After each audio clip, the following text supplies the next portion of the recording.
This program features live coverage of an African safari and may include animal kills and carcasses. Viewer discretion is advised. Good afternoon, everyone, and welcome to your sunset safari of today. But I really don't think there's going to be any sunset because we still have gloomy skies here. My name is Lauren. I have Davy on camera. We were just looking at a beautiful hibiscus flower. And of course, we must welcome all the kids from all around the world, wherever you may be, whatever country you're in, whatever continent you're on. If you're here, you're on board with us, and we welcome you all. I cannot wait to answer your questions. You must send them in. The email address will pop up and we want to hear from you. Try to keep it relevant to what we're seeing out here in the African bush in South Africa. And of course, we will all do our very, very best to answer them. Now, it's been a very gloomy day for us. It was a rainy morning, a gloomy day. And I'm not entirely convinced that we're safe from the rain.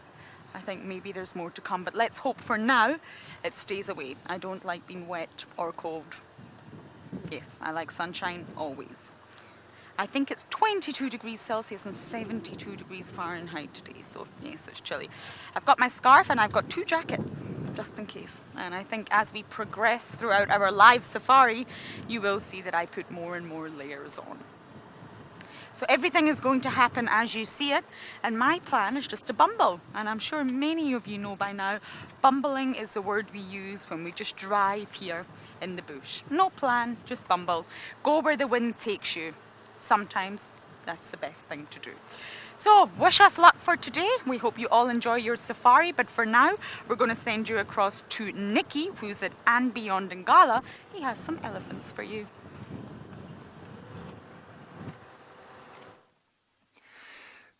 Good afternoon, all the kids. I'm Nikki. I'm going to be your guide here at andBeyond in Ngala today, and with me in the with the camera is Marcel.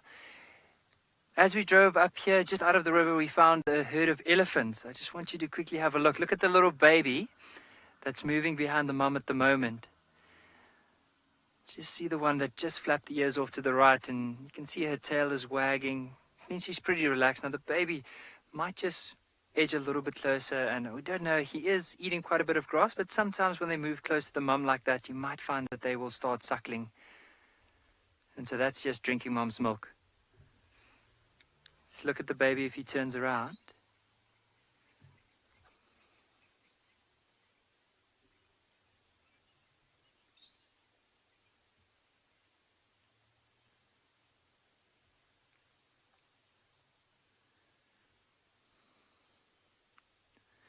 If you notice on that little baby, like I'd like to focus around his trunk, you'll see that the tusks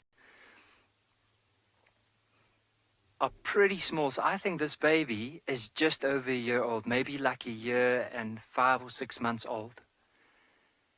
But I would love to know from the kids, like who would say elephants is like their absolute favorite animal in the whole wide world? I think for me, and Marcel, we do love elephants. And I mean, often following them, especially the young, the babies are really, really amazing.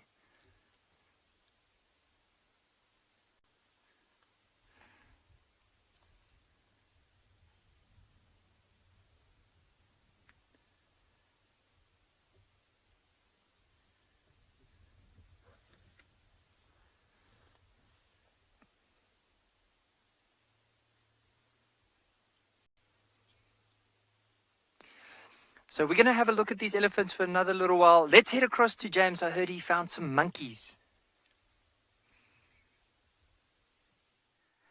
Hello everybody, and welcome to the special kids edition of The Drive.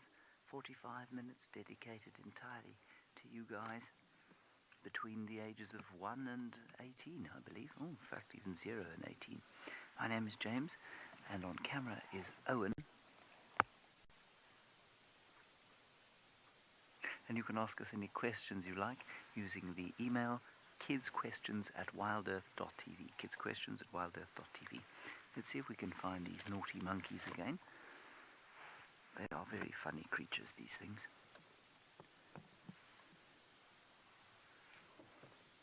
And while they're quite fun to watch when they're in the field out here in the bush, they're a bit of a nightmare when they're in our camp, because they steal food, and they break plates. And there's one a bit closer here in this cluster leaf, the second one from us. You see them there? Okay. Doing some stuff.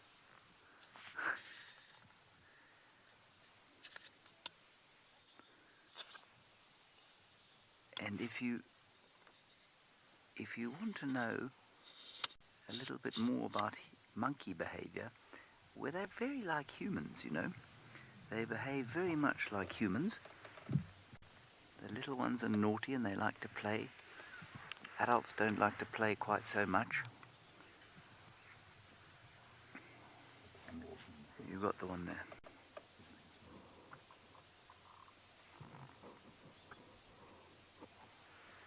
And what they're doing is looking for things to eat. And monkeys are omnivores, which means they'll eat insects, they'll eat fruits, they'll eat flowers, they'll eat a few leaves.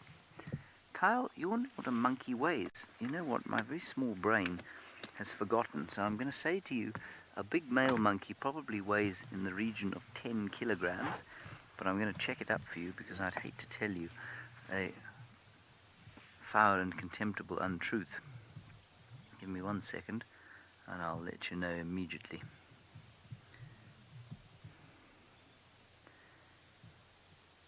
Yeah, a big male can weigh about up to 8 kilograms, so actually they're smaller than 10 kilograms. So actually normally about 6 kilos. Oh, there's one quite close by. He was in this tree right next to us. So only 6 kilos, but you know, that sounds like a little, but these monkeys are so strong that if you were to catch one, for example, and try and subdue it, try and tie it up, or something like that, you'd never do it. They are so fast and so strong for their size that it would be completely impossible. So although they're small, they're very powerful. And they've got little ones, and as with most little things, their little ones are just so cute.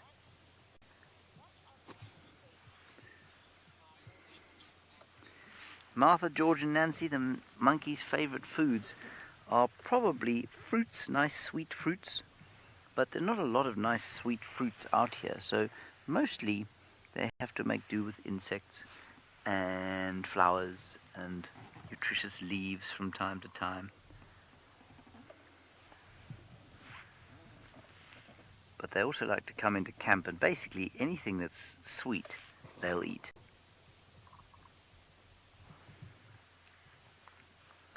In fact, it doesn't even need to be very sweet. They also ate whose face cream? Lauren's face cream. They ate Lauren's face cream. So if Lauren starts to look like me over the next few days, it's because her face cream has been eaten by the monkeys.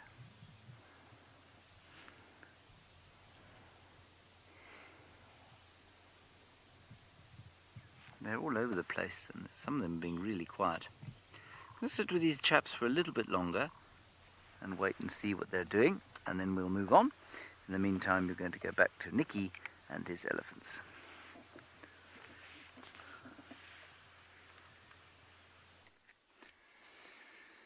So these elephants have just turned around and they are facing away from us. But I want to challenge all the kids today. And I just want to know if some of the kids are keen for a challenge. So this is my challenge. I'm going to ask myself to quickly point the camera here. And then I'm going to change our position to look at these elephants. And I want the kids to see who can get this. So I don't know if anyone knows how to see if it's a male or a female elephant. Now, sometimes if we look at their head, it can tell us either it's a male or a female. Now, the way to do it is a male, so a bull, a man, has a round forehead. So in other words, if you look at an elephant from the side, it has a round head, the male. The female has a square head. It almost looks like a triangle. So in other words, it goes like this and then like a triangle. So I want to hear from the kids. If I show you this big elephant, I'm going to try and reposition the vehicle. I want you to tell me if it's a male or a female. And I'll be waiting here to hear from our crew. Remember at hashtag WildEarth or even at FC, you can let us know. But let me I'm just going to reposition the vehicle, so bear with me, and then I'm going to ask Marcel to have a look at the head of this elephant. You have to tell me if it's a male or female. Okay, let's do it.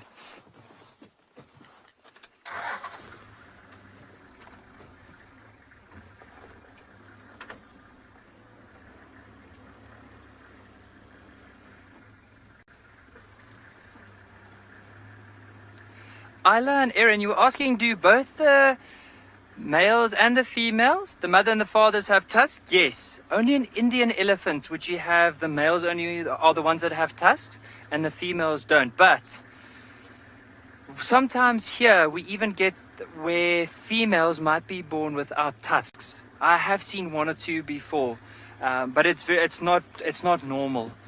Okay, let's move. You got to tell me now if this is a male or female by looking at the head. Here we go.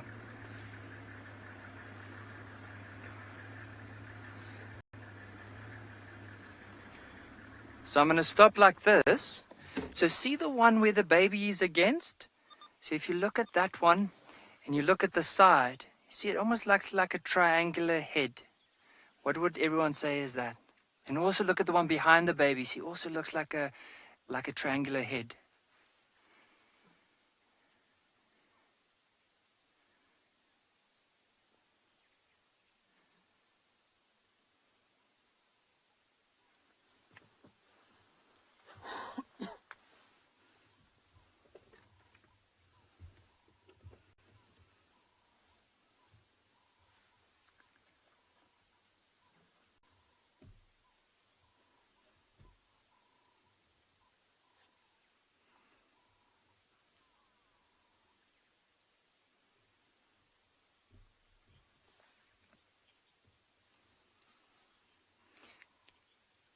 Grace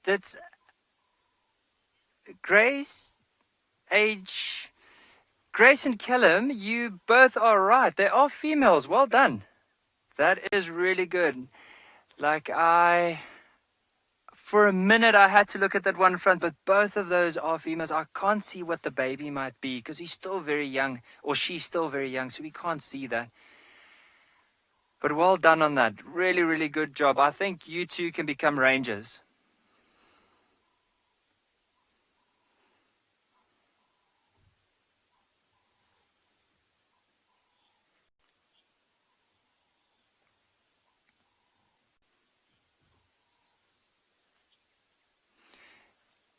Jed Fox, you were asking a very good question. Why do the elephants wag their tails? So sometimes it's for the flies. Or most of the time it's for the flies, just to keep the flies away around the back. But also, it's also a very interesting thing to tell us the behavior of the elephant. I mean, if an elephant is moving around, wagging its tail, keeping its head around, or its trunk close to the ground, and not even looking in any particular direction, it tells us that they're very relaxed. And even us being here, look at how the mum, she hasn't even noticed us. She's just feeding. Look at how she's using that trunk of hers just to pull that one tree or one bush into her mouth. And then the baby behind her also very relaxed. See how she's just wagging that tail. And you'll notice, especially around us, you can ask Marcel, there's quite a lot of flies around at the moment. So a tail is really helpful just to keep them away.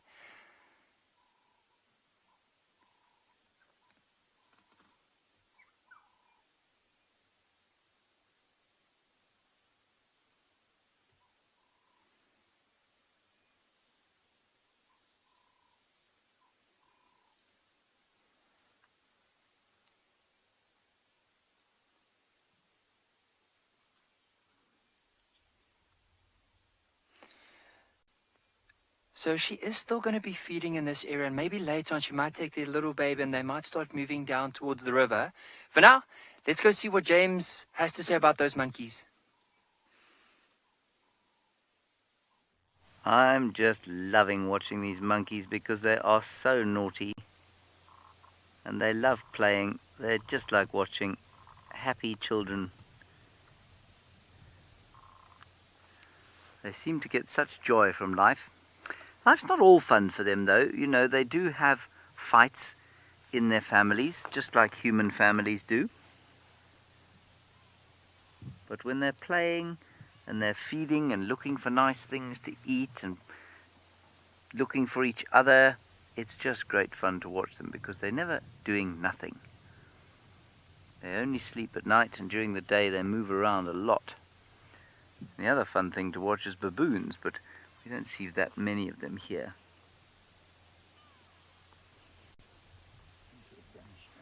There's one on the ground next to that stump, you know, that fallen over marula tree. Murray and Cape Town, their tails probably grow to about 1.5 meters, I'd say, some of them. Now, every so often you're going to hear this, and that's not the monkeys, that's the Impala chasing each other, because we have now started what's known as the rut. And it's a very exciting time for the Impalas because all the males are looking for wives. It's also a very exciting time for most of the predators because it means that the rams, or the males, are not looking around for predators. And that means that it's pretty easy for the leopards and the lions to catch the rams. And that's what Tingana, the leopard, was trying to do last night. No. Diav, not only are most human foods not good for monkeys, most human foods are not very good for humans either. So you'll find that if you leave things out for something like a monkey, they'll pretty much eat anything because, you know, their whole lives are geared around trying to find enough food. So if you leave out a loaf of bread and peanut butter and a tub of ice cream and a bowl of sugar and a cake, well, then they're going to eat those things. And we all know that they're not very good for us, and they're not very good for monkeys either.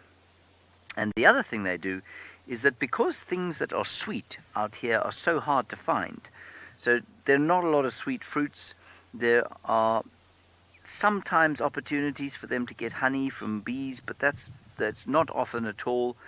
And what it means is that they're constantly looking for something sweet because there isn't a lot of it out here. And so if you put something sweet out for them, which a small amount might be okay for them, they'll eat a lot of it. And in so doing, it will be very unhealthy for them. So no, human foods in general are not good for monkeys. Things like bread and chocolates and cakes and jams and anything with sugar or grains in them are really not good for monkeys, really.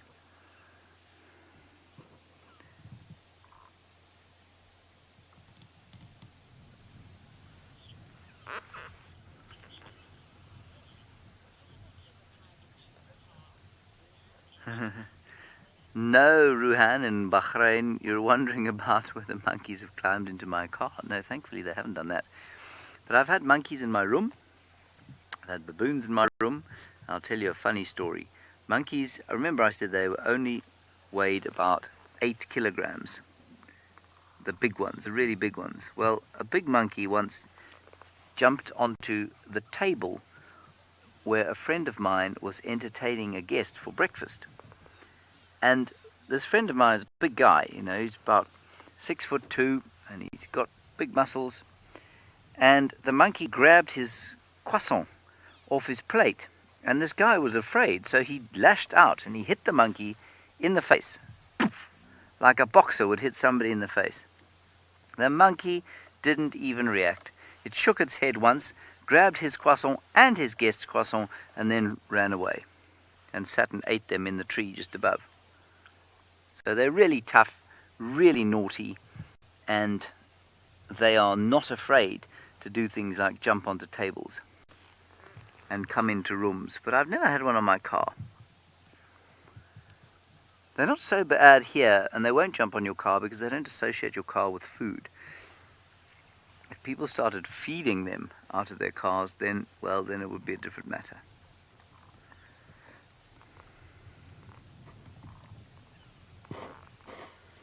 Are you following that one playing there, Owen? No, is he? He's in the... Can you see to the left of that fallen over... Yeah, Going up the tree. Yeah, there. going up the tree there. Zoe, age 12, it's your birthday today, and you share your birthday with your Omar, who is older than 12. We shouldn't really say her name, at least her age.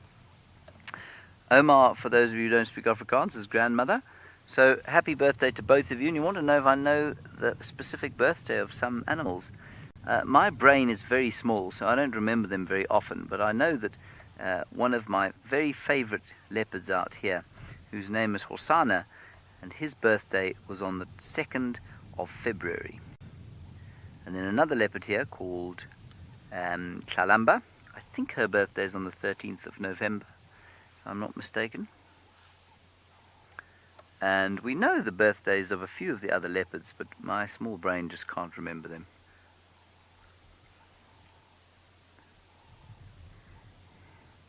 We've got an idea when Ribbon's cubs were born, but we don't know for sure, so we don't know the exact date. We know the exact date of that leopard Hosanna's birthday because we found him the day he was born. We know that his mother didn't have cubs one day, and then the next day she did.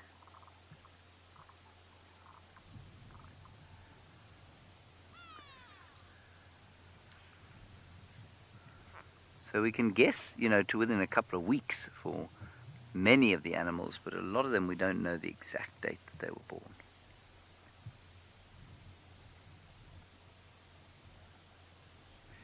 That was a really nice monkey sighting and some great questions. Thank you, everybody. We're going to move on from here, and you're going to go back to Lauren, who's going to tell you what she's doing. I am on my way back to camp as I have a broken earpiece. However, we will be moments in camp and then we will pop back out again with a brand new earpiece, I hope.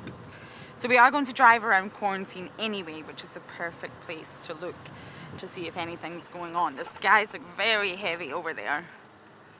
I wonder what's in store for us tonight. Now, James and I had an interesting discussion about Tingana. Apparently he was sawing his head off last night. I obviously didn't get to see him, but apparently he was very, very vocal. And what that tells you is he's still very much territorial.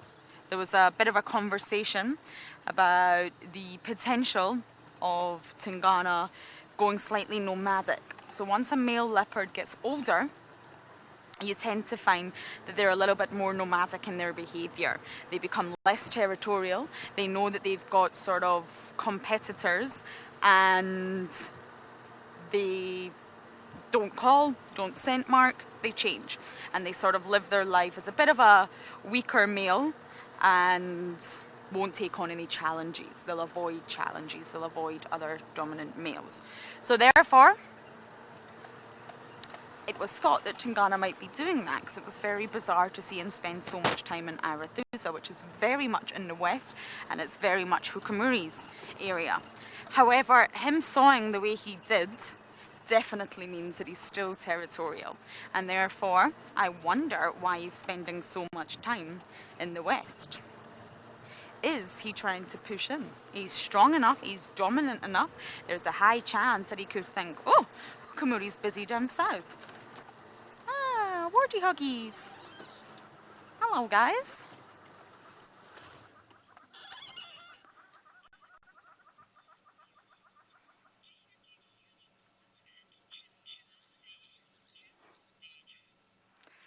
Kim, you're 4 years old and you're asking if we get unicorns or chinchillas. No, I don't believe we do. Unicorn is the national animal of my country, Scotland. And, oh, we've got all these Impala running in front of us. How lovely. Full of beans. Look at them go.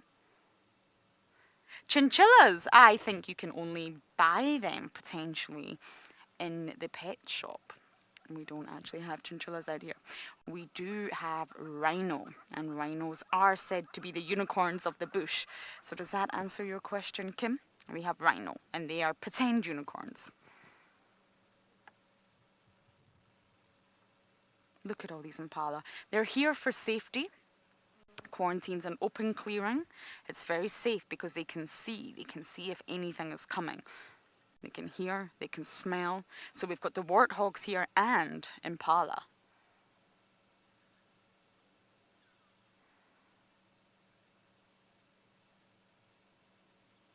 That's so lovely. They stay very close together so that they can warn each other if danger is coming. More eyes, more ears, more chance of spotting a predator.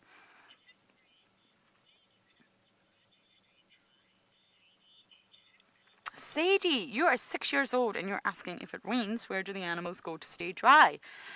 Nowhere. They are wild animals, so they will stay out here. If it rains really, really heavy, shall we go closer, Dovey? Yeah. Yes. If it's very, very heavy rain, you will find that the animals tend to hide in the thicket, in the vegetation, or maybe under a tree. But essentially, there's nowhere to go. They just have to get rained on. I know, I would not like that either. They have to brave the elements, Sadie, but it's very normal for them.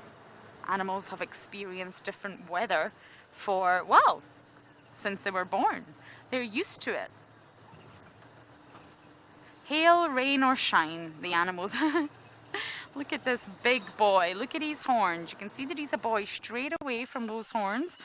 And he's starting to act a little bit boisterous and full of beans. And that's a young boy right in front of him. How sweet, with the little horns.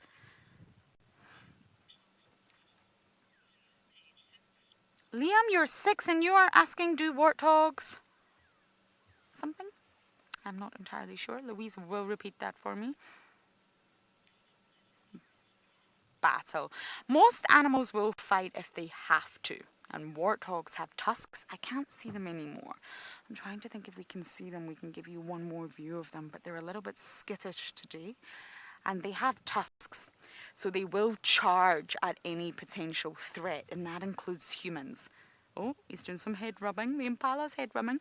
So yes, if they feel under threat, they will charge with their tusks. So they're already equipped with weapons and they can hit you head on with their tusks and it can do quite a lot of damage. So they avoid battle. Ah, there we go. Well spotted, Dobby. Where are you going?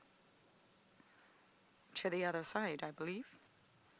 They will avoid battle at all costs because it can risk injury. You can risk death, but essentially, if they have to, they absolutely will, especially when they have to protect their own life or their offspring.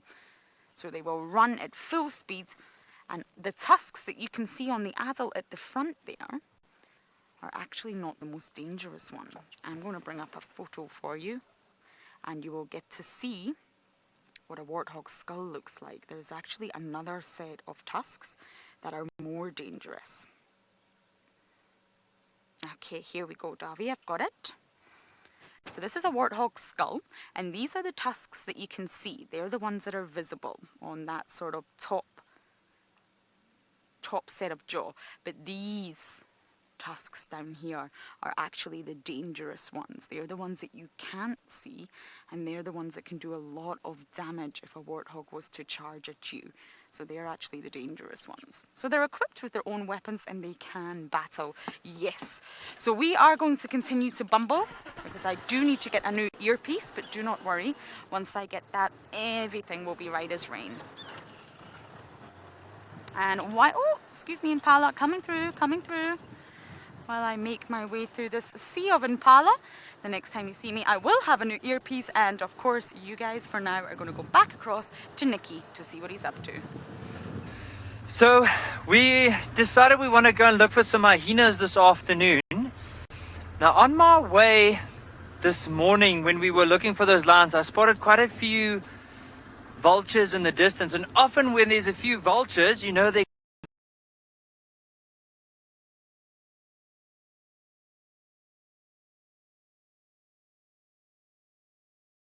could be something that might have passed away, or you might even find hyenas in the area. So let's go to that area where we saw those vultures this morning and see if we can find hyenas are scavengers. In other words, they will eat anything that is dead or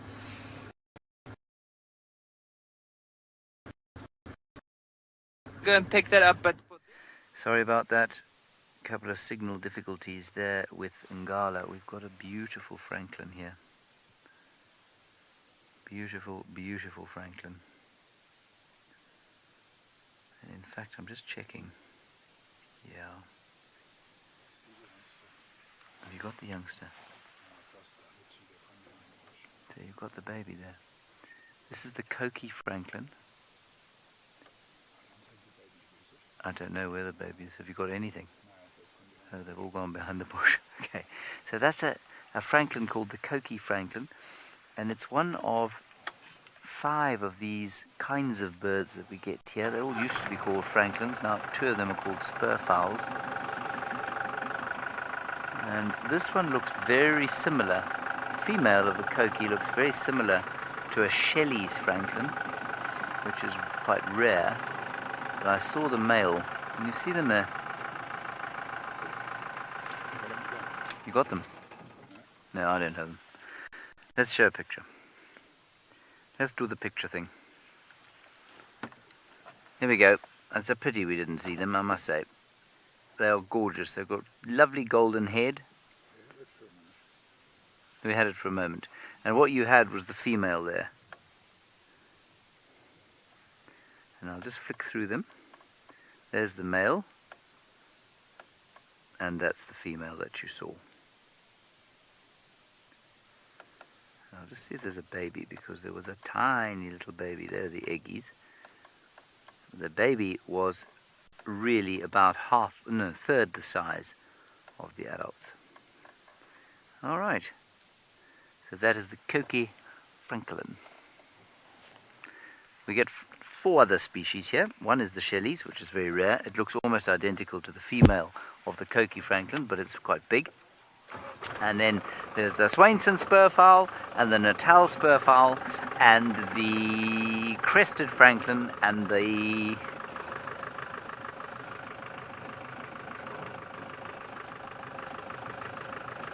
Coqui. There we go.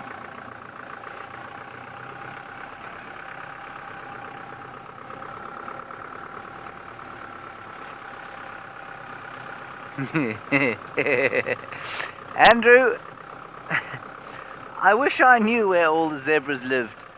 You know, sometimes there are lots of them. This time of the year, I think you're more likely to find them in a place like Ngala in the south of the reserve, where there are more open areas. They like the long grass clearings. Sorry about the sound. Not sure there's anything I can do about it. How's that?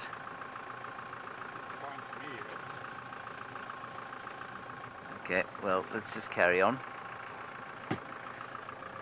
And so, yeah, you know, we see zebras from time to time, Andrew, but they're not that common here. We had one herd that lived on those clearings just outside camp for many months, and then it just disappeared. This is the road that the male leopard walked down this morning, sometime during the rain, and we think he crossed west out of our reserve, unfortunately. What we might be able to do from up here is give you a view of the foothills of the Drakensberg Mountains off towards Bushbuck Ridge. Well, no, we won't. I think there's going to be too much bush and tree in the way. Yeah, sorry about that. So we're just going to follow the same path we followed this morning, just about, and see if we can't pick up where that leopard went. Because it would be good to find him again.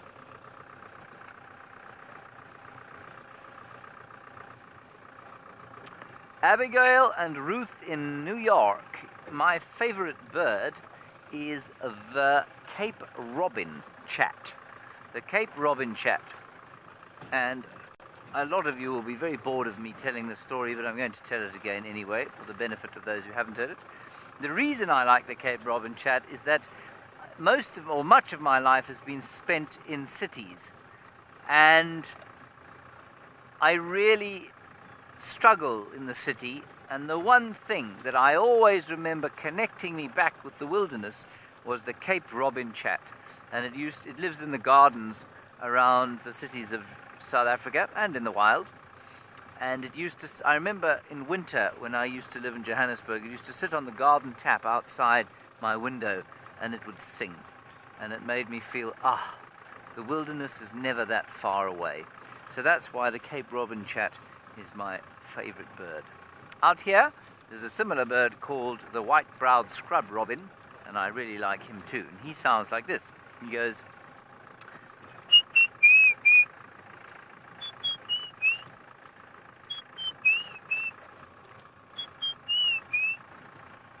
That always makes me feel happy on a summer's day.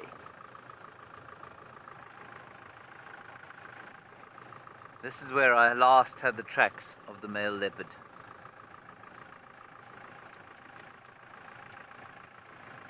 You're going to just stay with me for a bit longer because we've got no signal from Ngala right now. We're still working that out. It's a massive reserve, obviously, and so there are going to be some areas where we need to work on the signal, as it's very new that we've been broadcasting out of andBeyond Ngala. And Lauren is back at camp fixing her earpiece so that she can hear what's going on.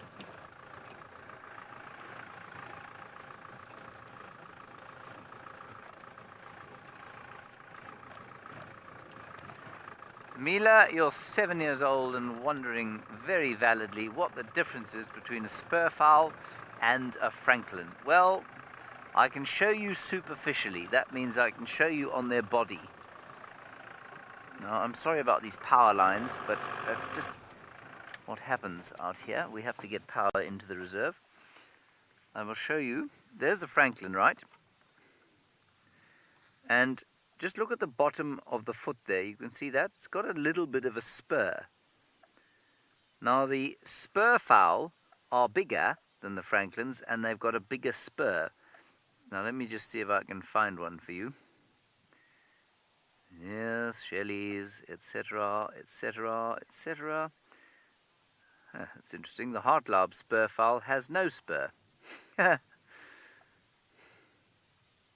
There's the Natal spurfowl. See, the Natal spurfowl spur is enormous. Now, further than that, I actually can't tell you what the major difference is. But how interesting that the heartlaub's spurfowl doesn't have a spur at all. So I'm not sure why it's a spurfowl. But I got to tell you, it's not easy understanding what on earth these ornithologists are talking about when they come up with the names of the birds. So the francolins also belong to a different genus. So they're in the same family, but they're not very closely related in the same family. So all the spurfowls belong to a genus called Turnicitus. Turnicitus, that is an impossible word to spell. You don't need to remember all of this, of course, Mila, but I suppose all you need to remember is that the spurfowls are all closely related to each other and not that closely related to the francolins, which are more closely related to each other. Does that make sense? They're sort of genetic cousins, if you like, rather than brothers and sisters.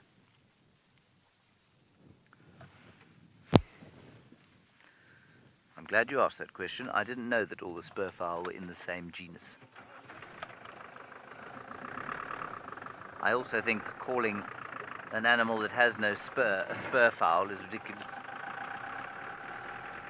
Ooh. Let's just quickly have a look at the long-tailed paradise wider that's up there. We had some lovely birds on this road this morning, including a purple indigo bird. The dead one, Owen, the huge dead tree with the long-tailed paradise wider perched on top.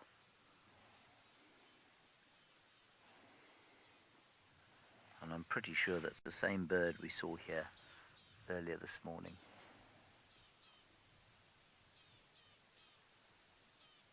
I'm just going to go further up the road once we've finished looking at this bird and see if I can find where the buffalo went.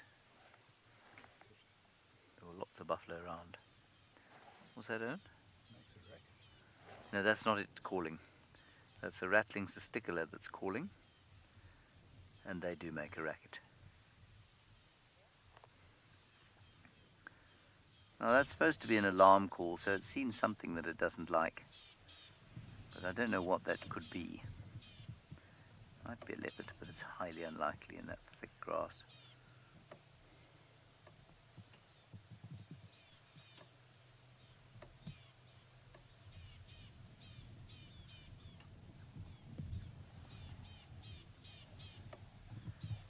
And Cape turtle dove calling.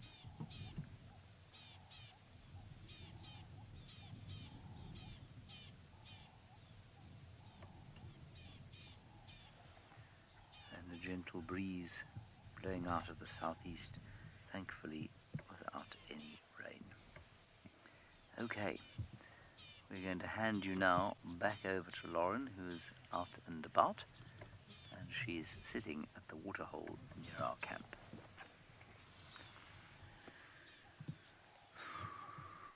No! That was a monitor lizard for you, everyone. And it's just slid right back into the water. I apologize about that. Oh, heron in flight. Go, Dobby, go. Nicely done. Look at that heron, a water bird. I actually think I can probably drive a little bit closer, shall we? I'm sorry, we had that lizard for you sitting perfectly. But it was shy. We were trying to be so quiet. Okay. There you go. Let's take a look at that heron. I love herons. They're fantastic fishermen. They hang around water bodies. They've got long legs, so they're able to wade quite deep and use their beak to catch fish. Look at the way they walk, silently, slowly, wading through the water.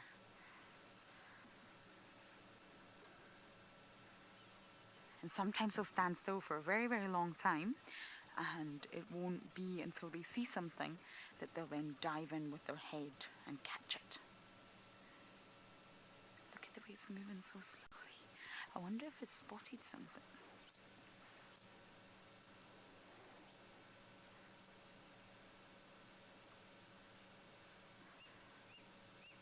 I think it has.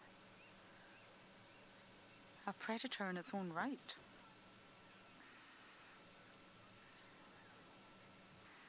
Alex, you are 5 years old and you're asking if we live on the safari.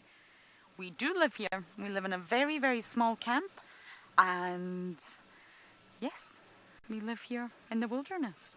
We can hear all the sounds of the bush, from the birds to the lions roaring, to the leopards sawing, Impala snorting, elephants trumpeting, frogs croaking, and yes, we live here, right in the middle of the bush. We have a lovely camp. It's got all the facilities that we need. We couldn't possibly want anything more. And there's not many of us.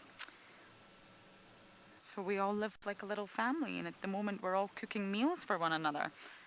So yes, I'm very, very lucky to live here.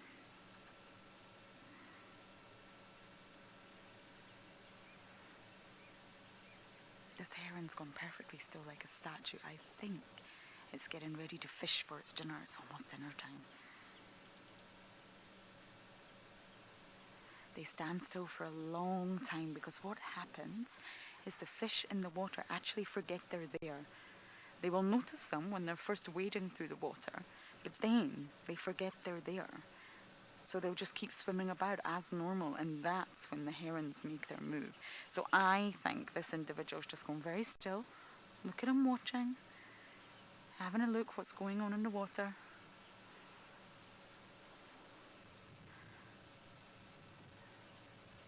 He may stay like this for quite some time before he dives in.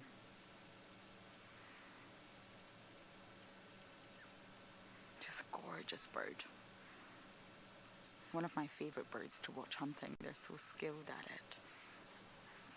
Now I have to say, we're at this water body and I'm slightly perplexed as to why our resident hippo's not here. Or is he here? And I just can't see him. I'm going to get my binoculars out, everyone. We should have a hippo. If he's not here, then I have no idea where he is. I've got my binoculars tucked away because everything got very wet this morning in the rain.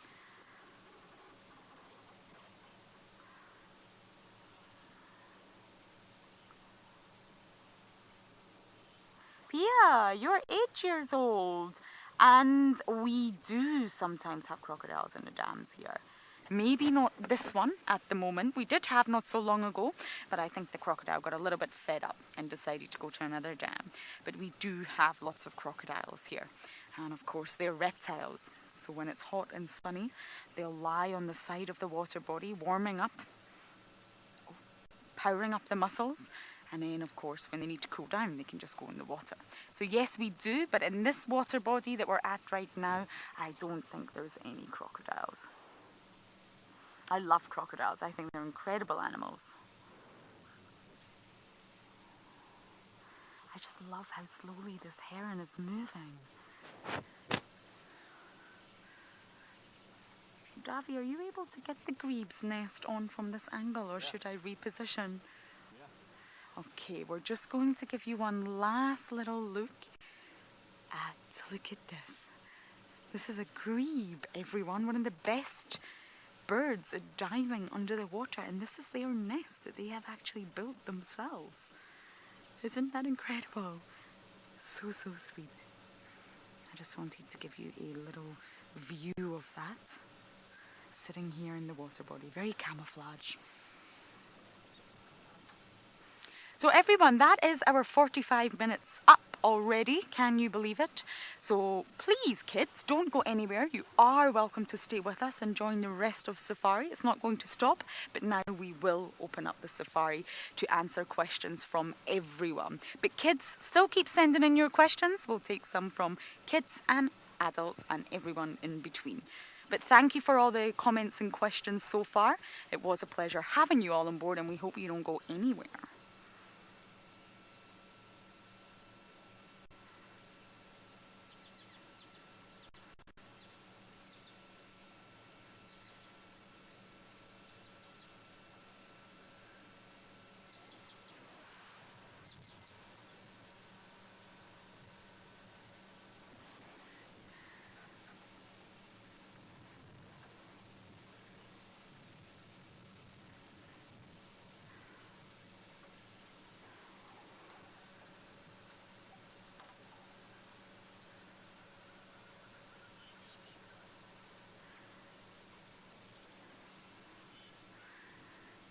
So I was just watching. I really thought that heron was going to go and hunt.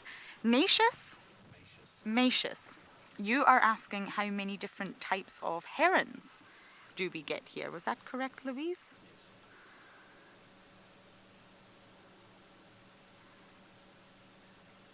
Okay, I'm actually going to bring up my bird app right now. The heron that we're looking at is the most common one. And it's actually the most largest one as well. It's my favorite. And I've only seen, apart from this grey heron, I've only seen the green-backed heron here. They're the only two that I've seen, but I do believe roughly in this area you can come across the black-headed heron. I've never personally seen it. So there's lots of different herons. There's also the Goliath heron, which is beautiful. I'm going to show you it, but I've also not seen that heron in this area. Davi, if we can just take a look at my phone. This is the Goliath heron. Stunning. But I've never seen this one, but it's definitely, I'll scroll in a second and you'll get to see the distribution. So here, this is a distribution across South Africa of where you can actually find this bird in the different months that you can find it. But sadly, I have never seen them. So there's quite a variation of herons, but the only two that I've seen here is the grey heron, which is what we're looking at right now, and the green-backed heron, which is much, much smaller, but you couldn't miss it. You definitely could not miss the fact that it's still a heron. Now, where is Dewey, the hippo? Maybe it's cool enough that he decided to go wandering. And I think we should too. As much as this heron is so delightful, I think we should keep bumbling and see what else we can see. Okay, so as we bumble on from the dam, I think that was another heron there and we missed it. We are going to send you across to James to see what he's up to. I'm just driving around currently, hoping to find something of interest. For those of you who have just joined us, my name is James Hendry. On camera is Owen today, and you can talk to us using the hashtag WildEarth on Twitter. Otherwise, the chat stream on YouTube will work, and also, if you're having a break from playing whatever computer game you are playing on Twitch, you can talk to us on the chat stream there. I've never actually engaged with Twitch, so I don't actually know what I'm saying, but I believe that you can talk to us on the chat stream on Twitch. Owen It's gone. It was a crested barbet.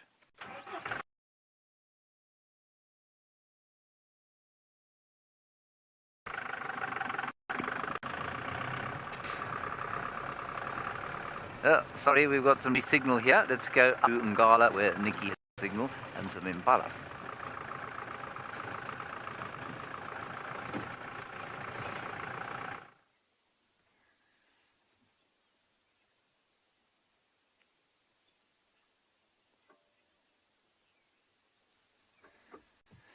Good afternoon, everyone. Welcome to andBeyond in Ngala. We're just having a look at these two Impala rams that are sizing each other up. You'll see the one like closest to us, every time he moves closer, the one at the back is like backing off. Have a look at that.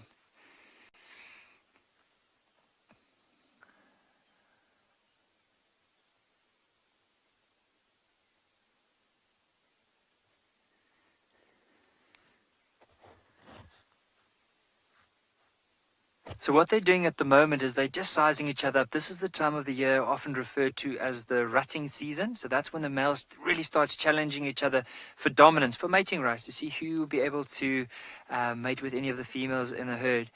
Now, even if they don't fight over a herd, often whenever males are together, they'll fight just to see, like, create a dominance amongst themselves.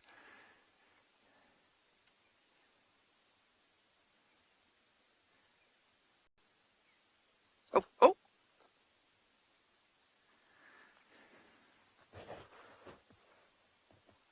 Sure. They're quite far from where we are, and we could hear those horns as they were like clashing heads together.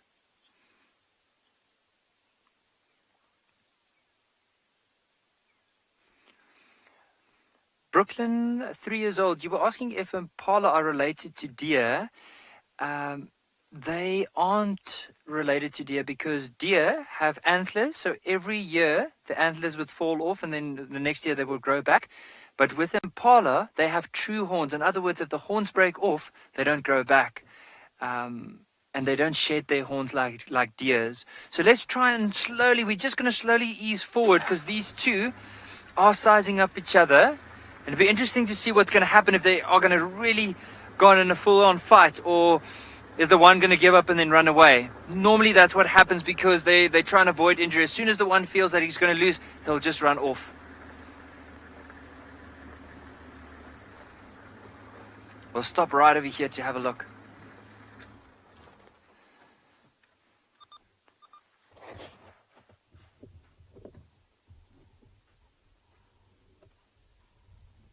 Even looking at their size, both of them looks run about the same size. So probably see the one now off, like backing off to the right. Let's go have a closer look. It does look like the one at the back is slowly backing off, but this one doesn't want to let him go.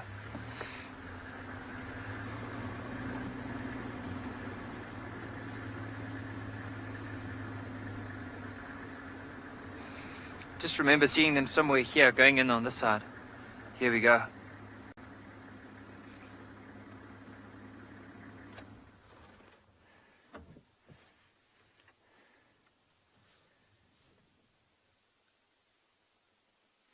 See this one on the left is just rubbing his face through that one branch. Oh, both lost interest and they're slowly moving on.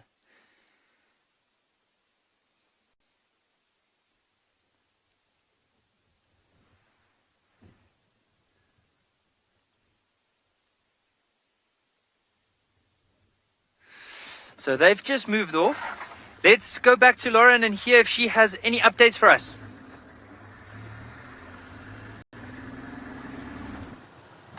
I have no updates for you all, but I am heading north. It's been a while since I've ventured proper north of the property, so that's exactly what I'm doing right now. We hoped we were going to bump into some elephants as they were at the dam earlier, but sadly I don't know which way they went. So we're going to try Buffalo's Hook Dam. That's James' favourite dam. I think if he had to choose, he would choose Buffalo's Hook Dam. So I'm going to check there because I rarely do that and see if anybody is out and about.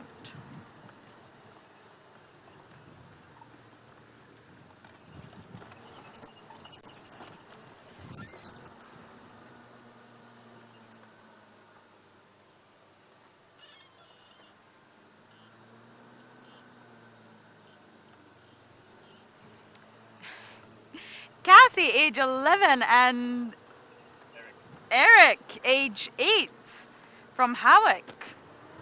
Howick? Where is Howick, Louise? Is it in South Africa? Ah, Howick, in South Africa. Perfect. You're asking, do leopards come into our camp while we sleep? They do. Sometimes they do. We see their tracks in the morning. It's very rare for us to actually see them because, of course, we're asleep. But they definitely do come into our camp. Our camp is very open. We do have protection. We do have electric fences to keep the elephants out, because elephants could do a lot of damage if they got inside your camp. But essentially, it's a very wild camp. I'm just making a decision. Okay, I'm going to stick with my original plan. So yes, leopards can come into camp. We've also had lions come into camp. It's a very busy, busy camp, but essentially we've never bumped into them. This happens while we sleep. Leopards and lions are generally nocturnal, which means they're more awake at night time, and therefore humans are not, and we are all sleeping by that time. But we see their tracks in the morning. But the most common animal to come into our camp is, of course, hyenas. Hyenas love to come into our camp. I think their nose brings them here, and they just love all the delicious smells and all the yummy things that we have in camp. So I'm going to keep bumbling north, and it appears like James has found the tallest mammal in the bush. Alas, no, it's run away. It was a very strange sighting because it was a young cow all on her lonesome. She didn't have any friends or any parents. Please excuse the shaking around. This is because we are on the western boundary. I would attempt to drive in such a fashion that the camera doesn't make you seasick, but I can make no guarantees. The buffalo have crossed back from whence they came. So they're in the north now of the reserve, tangling with the Talamati pride probably this evening. Sounds like a really dreadful way to spend an evening.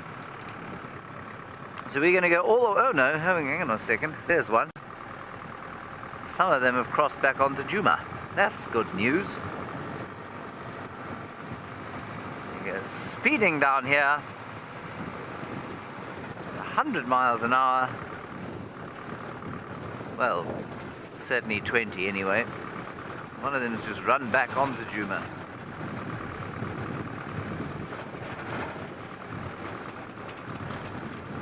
Let's see what we find when we get down here. It's basically where we had the tracks of the leopard this morning. Just going to drive a little quicker so we get the rushing wind through our ears and faces. Refreshing sun. Ah, fresh tracks.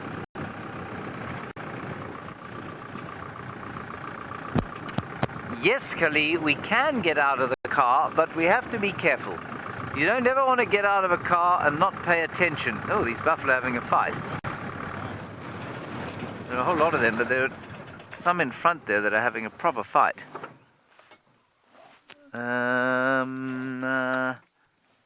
all over here.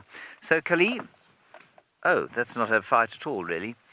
It's well, yes, fascinating.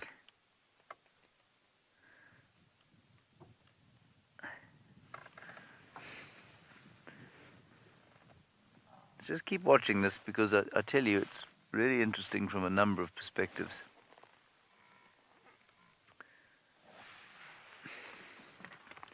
And I shall attempt to explain it shortly.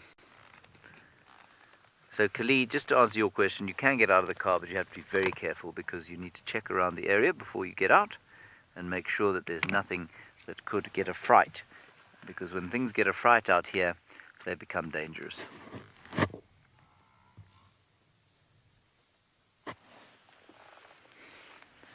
Now that's two young bulls, one mounting the other. And you find this quite a lot in the mammal kingdom, mammal kingdom, the mammal class.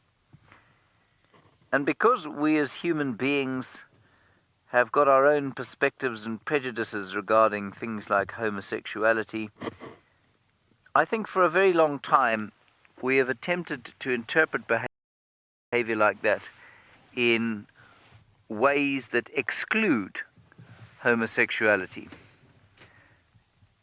And as society as a whole has become more accepting of homosexuality, so it is that we've done a lot more investigation and observation and interpretation of what is clearly homosexual behavior in animals, in the mammal world. And that's what you're seeing there. It seems to be much more a continuum of whether or not, whether an animal displays homosexual behavior or doesn't. And it's not necessarily that those two buffalo are gay, but they definitely will demonstrate, some individuals will demonstrate homosexual behavior and others will not. And it happens a lot. It happens in giraffe, it happens in buffalo, it happens in many primate species, it happens in a number of cetacean species, I think. And so it's absolutely not unique to human beings. And I just find it very interesting because, for so many years, the argument that homosexuality was not natural because of our human prejudices is, it's just an argument that doesn't hold water, because you see it all over the mammal class.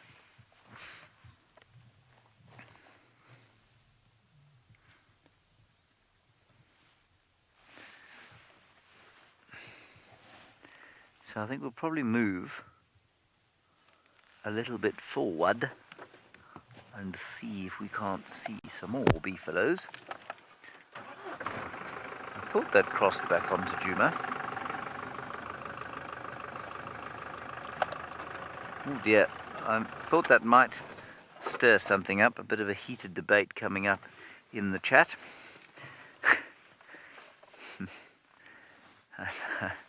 I suspected it might.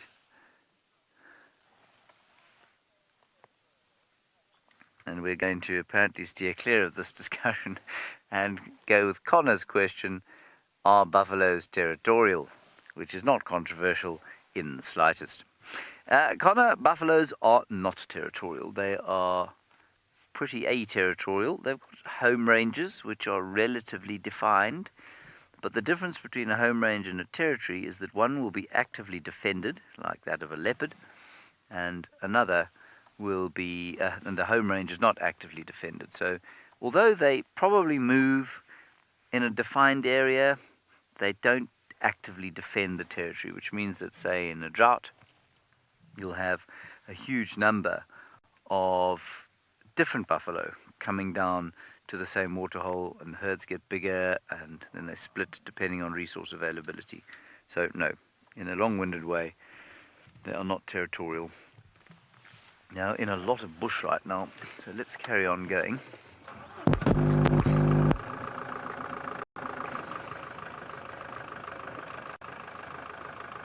There's another one.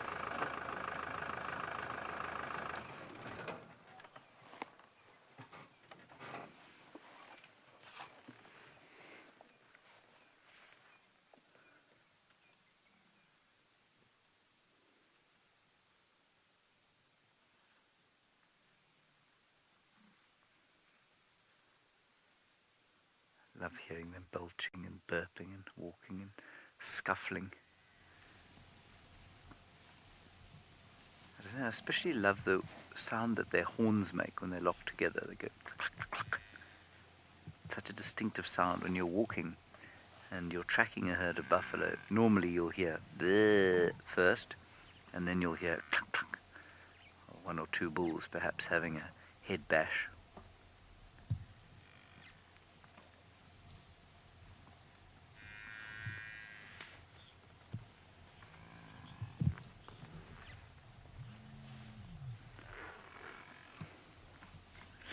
Colby, some buffalo live on their own. The old men will sometimes decide that it's just too much effort to stay with the herd, and they will go and live on their own. And then sometimes they rejoin the herds when the herds come past, but often they'll just live on their own for a while. But mostly they live in herds. And sometimes the big old men will go and live with 2 or 3 other big old men, and we call them Umdaga boys, which means mud boys, basically. And that's because they like to live in muddy areas. Here are a few more in the woodland.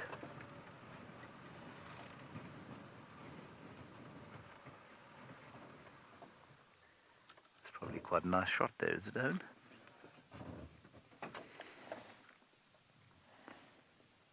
Yes, very artistic, Owen.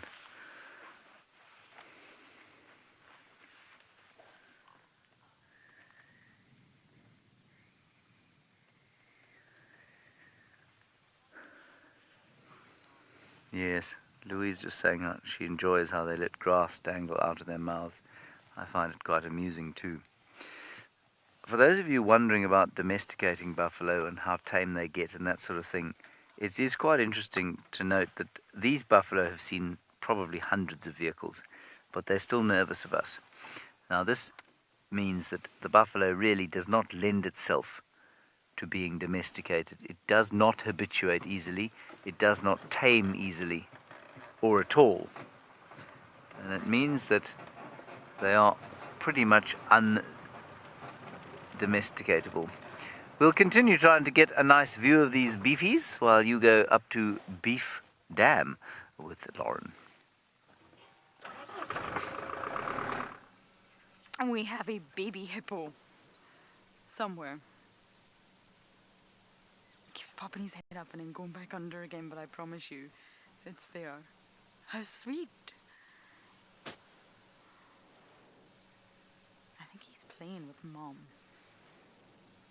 Mums are very, very protective over their young hippos or their young babies. Oh, pardon you. Oh, there's a youngster. Hello. And believe it or not, they only give birth to 1 young. And they actually go on what is termed a baby moon. So it's not quite a honeymoon, but a baby moon for around about... Oh, my Game Drive radio just blasted my eardrum apart. For about 2 weeks before the mother will actually introduce the young to the rest of the group of hippos, because hippos can be really aggressive, especially towards youngsters. Dominant males who are really not impressed with young hippos can actually kill them. And that was witnessed by Tristan at Chitwa Dam once. It was a very sad sighting. So essentially, mummy hippos keep their young ones, keep their calves aside, apart from the rest of the herd, for about 2 weeks before reintroducing them, or introducing them for the first time, should I say. But I can only see 2 adults in this dam and a youngster. But this dam is essentially big enough to actually hold more than 2 hippos. The carrying capacity for this particular dam at the size it is now is definitely more than 2 hippos.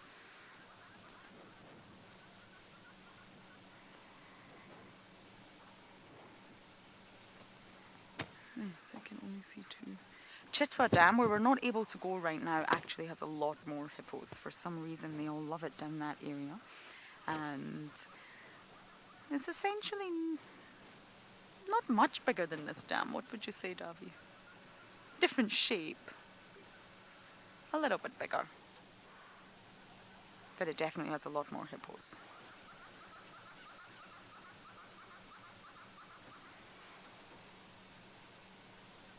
I'm just scanning around the dam to see if we can see any other life.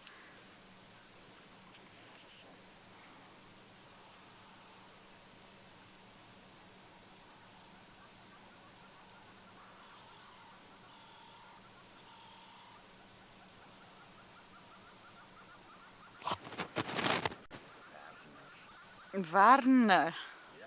Wow, I got it right. My earpiece is terrible today, ladies and gentlemen. You are going to have to bear with me. I picked up a spare, but I also don't think this one is in great condition. You are asking, what do I do with all the beautiful photographs I take? I probably don't do as much as I should do with them, but I do post the good ones, the lucky few, on Instagram. I think we all do. Louise is a great photographer. Davi's average. James is average. No, I'm joking. Everyone's really, really good, and I think we post most of our good shots on Instagram, so you are welcome to follow us. I don't think I'm that good a photographer. I think I'm a lucky one. I capture the moments, but not necessarily with any skill. Oh, hello.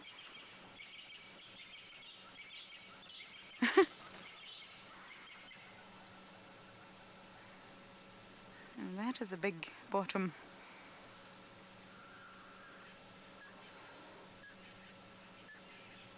And in we go. Of course, hippos are actually said to be truly amphibious. They're ungulates. They're even-toed ungulates. They have 4 toes. The most magnificent tracks you will see out here in the bush belong to hippos. I love them. I love the track of a hippo. And they're said to be truly amphibious, of course, because they spend most of their time in water. Nocturnally, they're on dry land, but diurnally, they're in the water, just resting. And of course, water is where both mating and calving will take place. So the water is really their domain. It's only at night time that they will forage out of the water. So essentially, if you were to get down to the sort of nitty-gritty of it, they are nocturnal animals in terms of their feeding habits. And they're said not to stray too far from a water body. So they will leave it around sunset and they will forage. Probably won't go above 15 k's away from the water body. And then once that sun is starting to come back up again in the morning, they'll make sure that they're in the water. And it's just a chill life for them. They can keep buoyed up without using any energy.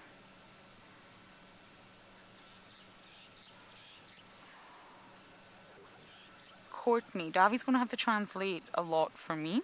Louise sounds like she's in a metal cage underwater talking through a regulator. I think that's quite a good descriptive word.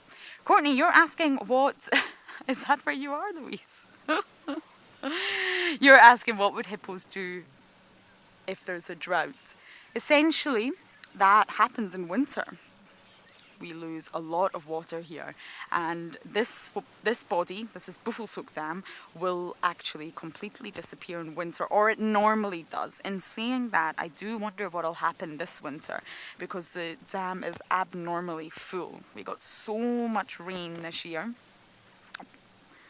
Sorry, I was just watching this blacksmith lapwing go crazy in front of me. And yes, normally the dams do lose all of their water and they completely dry up.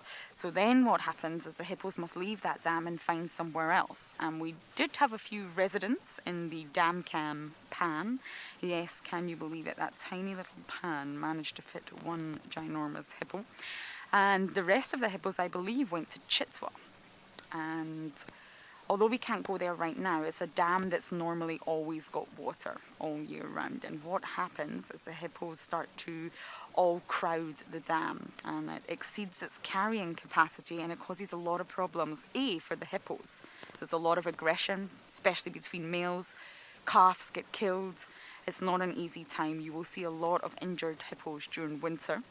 And B, it's not good for the actual water body. Too many hippos equals too much poop, and too much poop equals too much nutrients, and that can actually cause a fish die-off. Not just a fish die-off, but anything that's living in the water die-off, because it creates areas of, well, temporary hypoxic areas where there's no oxygen. And that actually happened at Chitwa. I think it was over a year ago now. There was so many hippos in the water that were all defecating, and it just put in far too much nutrients that it ended up causing a mass fish die-off. We went to Chitwa during this time, and there was just dead fish everywhere on the embankments, and it was all due to the fact that there was just too many hippos. Every environment has a carrying capacity, and once it goes above that carrying capacity in terms of population, that is when you have problems. So Courtney, drought essentially will happen in winter once all that water dries up, and they have to find somewhere else to go, even if it's not exactly where they want to be, I'm afraid. So I hope that answers your question.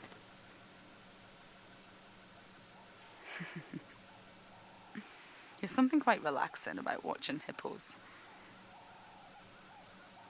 I do enjoy it.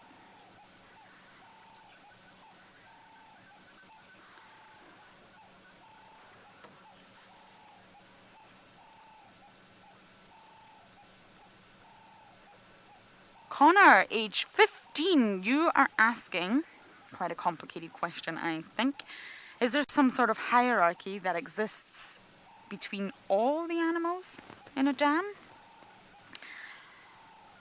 That's a tricky one. Between all the species that coexist in a dam, no, essentially not. So let's just take, for example, hippos here and crocodiles and all the water birds. There's no hierarchy, they're all just coexisting. So normally, especially between hippos and crocodiles, they're not enemies, they're not friends, they coexist. Now, there's definitely been incidents that have been recorded of crocs injuring hippos, young hippos, and there's also quite a famous incident where a hippo bit a crocodile and I think snapped it in half. So they're not essentially friends, but they both rely on the dam. They both need the water in order to survive. So instead of battling it out, it's better to coexist. So you will find hierarchies within the species. So there will be hierarchies within hippos, absolutely, within the same animals of the same species. But animals of different species, no, Connor, you will not really find a hierarchy. Most species out here do know who the enemy is and who the enemy is not, essentially speaking. But for hippos, you normally get a territorial bull who will actually have a sort of social group of females with him, like a harem. And you can also get groups of males, and this is called bachelor association. So there will be hierarchies within the same species, if that makes sense.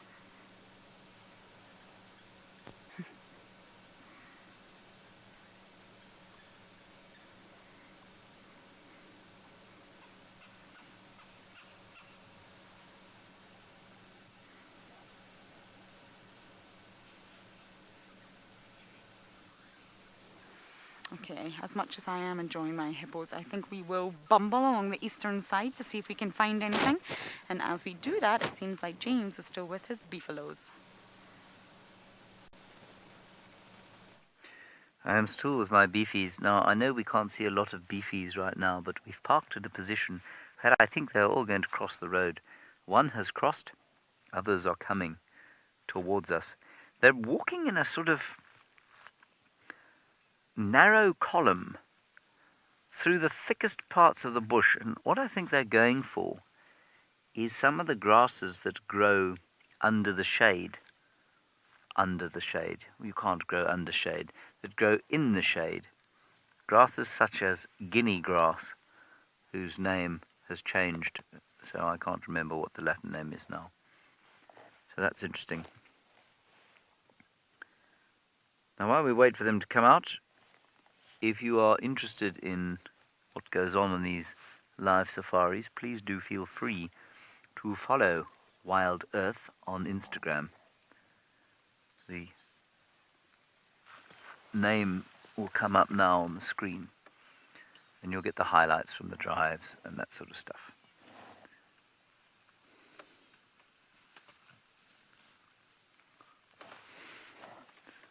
So that's a big cow now walking back towards the rest of the herd. And you can just hear them moving here. They're in the most exquisite condition, as Owen was just pointing out. So basically what I'm trying to say about the grass there is that there's a lot of grass everywhere, but as the season changes and the growth season comes to an end, so the grasses in the open will turn more to straw. And while that's okay forage for a buffalo in the middle of winter, there's greener stuff, more nutritious stuff with longer leaves and not so much in the way of culms or stalks, and that will be found in the thicker bush. So that's why I think they're walking this broad column through the thick bush. Here comes a cow to say hello to us. Hello, my dear. Have you just not noticed us? Oh, you're a magnificent buffalo. Hello, Carter Jane. A big buffalo bull weighs somewhere between 600 and 800 kilograms, probably closer to sort of 600. And a cow around 450. But they really do vary in size, so I suspect you probably get quite a few buffalo bulls that weigh 800 kilograms, and probably quite a few cows that weigh at least 500. This is almost unheard of. They're normally so skitty in this part of the world. There are many places I've been where you can smack the buffalo on the backside as you go past if you wanted to, but not so much here. So this is beautiful, having her so confiding and close to us.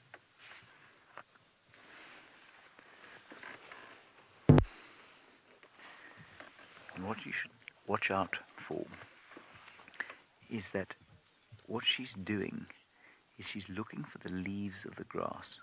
So often when people see a field of grass, I think, well, there must be a lot of grazing there.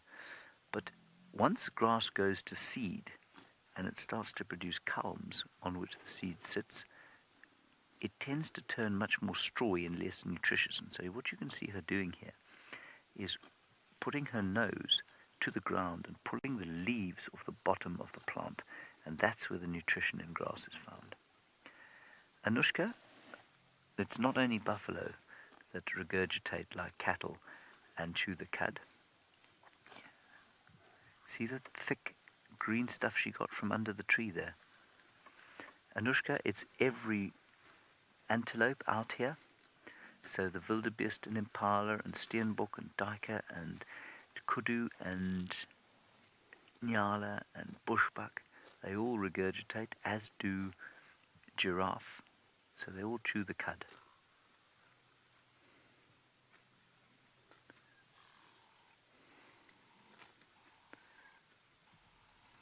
You are being fantastic, my dear, so please just keep coming. See how now she goes again for the base of the tree, and I'm sure they're all doing that as they come through here.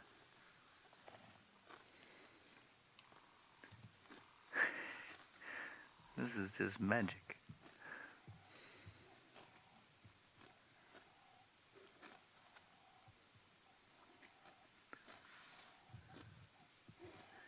You're the best buffalo in this part of the world.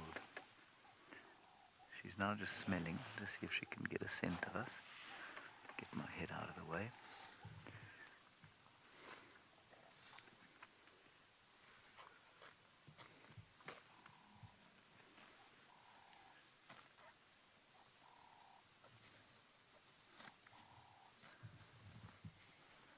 Yeah, she found a nice patch of thick green stuff there.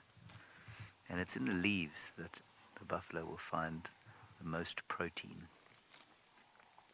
Protein is the limiting nutrient for them, the limiting macronutrient. So they need, that's the kind of thing they're trying to maximize when they're eating.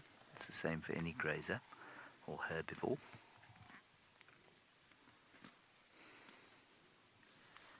And it's normally the standard by which grasses are judged from a grazing potential point of view.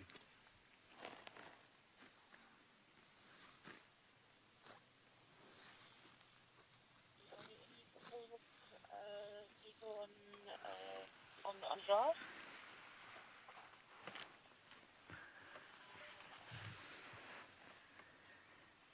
Steve and Jess, we do walking safaris. We have often done live walking safaris, and it is safe if you are careful.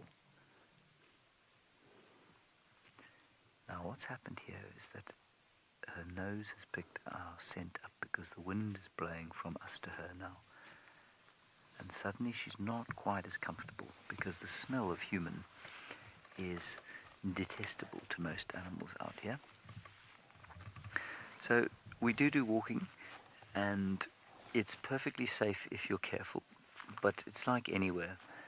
It's like walking anywhere in a city or anywhere you're unfamiliar. If you don't know what the dangers are, you can get yourself into trouble. A whole lot more of them in front.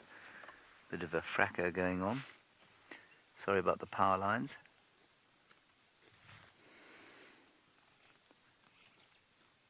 But we do need to get electricity, otherwise there'd be no broadcast at all.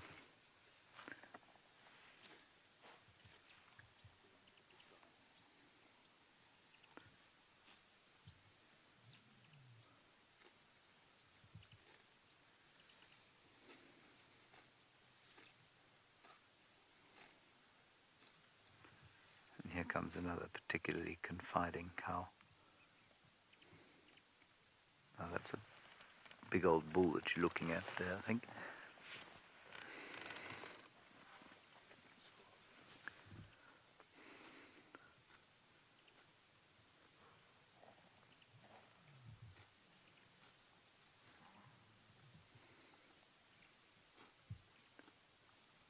I love the sound of them grazing.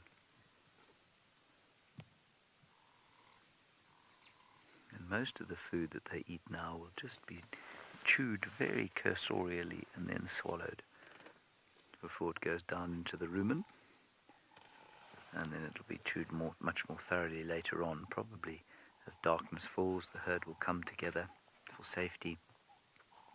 Many of them will lie down and they'll chew the cud for a couple of hours.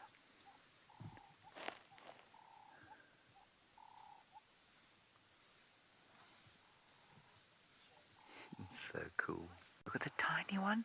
Tiny baby.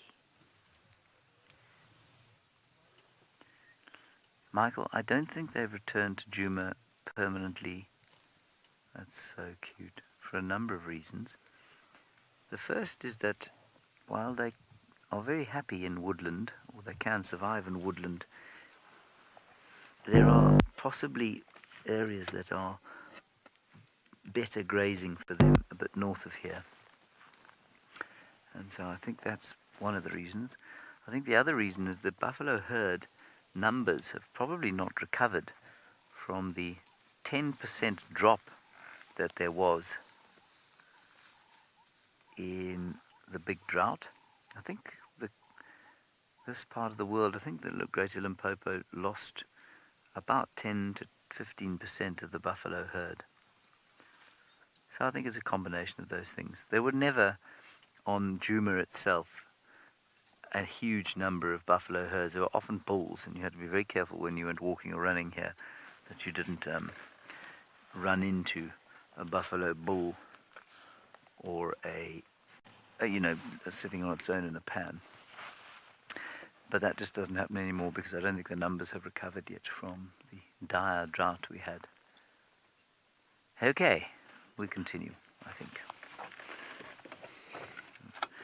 While we do that, Lauren is in the far east. I am still in the far west. I'm in the very far east. In fact, I'm far east as we can go, really. This is the eastern boundary, also known as a cheetah cutline. Sadly, there's no cheetahs. There must have been at one point. Otherwise, it's not a very good choice of names. But sadly, there are no cheetahs anymore.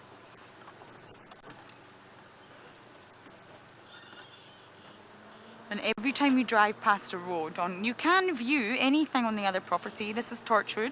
You can view, but of course you can't cross it.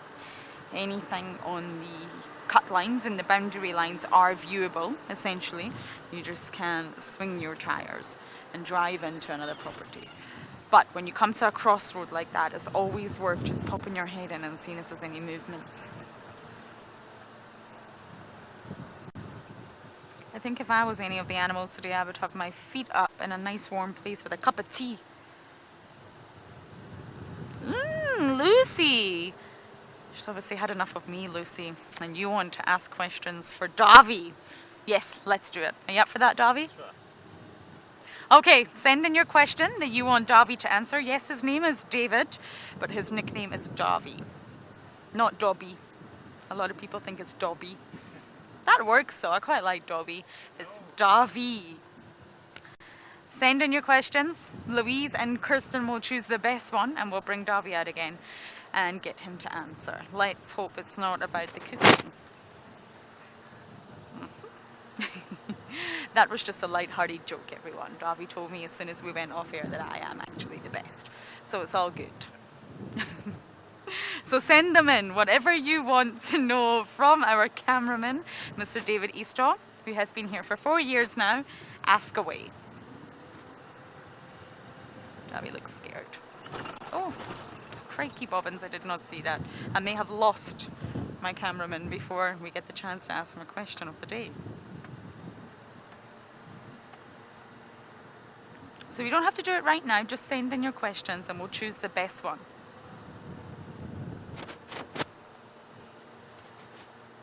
Archie, great question. And you know why it's a great question? Owen has actually cooked dinner for us tonight. I won't be able to eat it because it's a beef dish, but still he's worked very, very hard on it.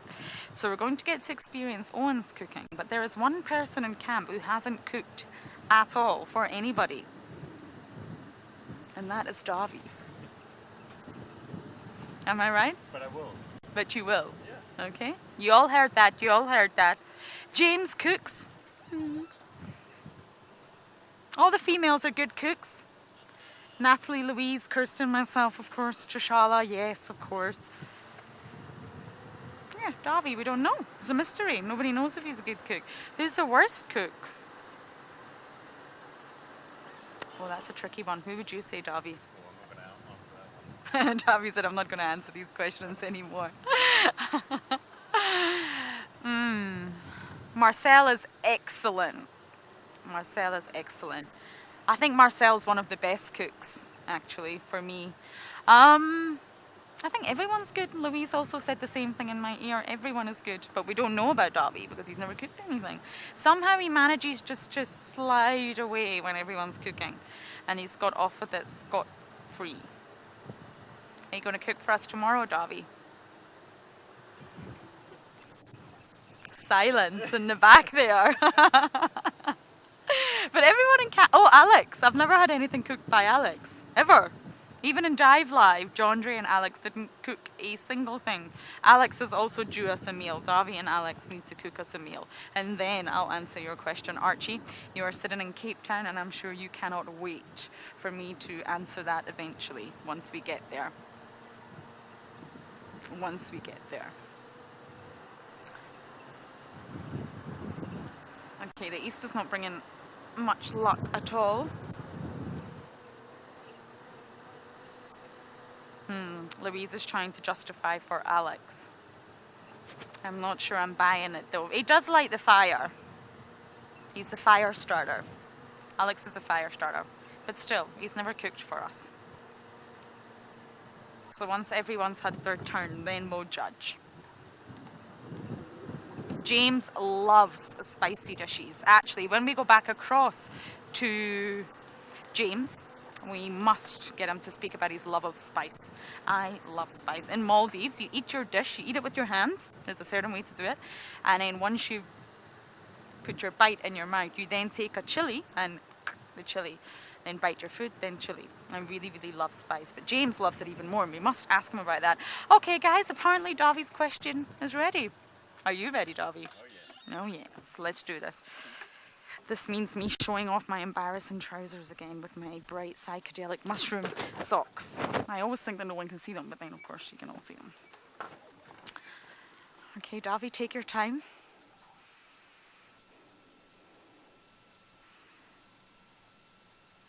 I think he's just abandoning me. Listening to the question.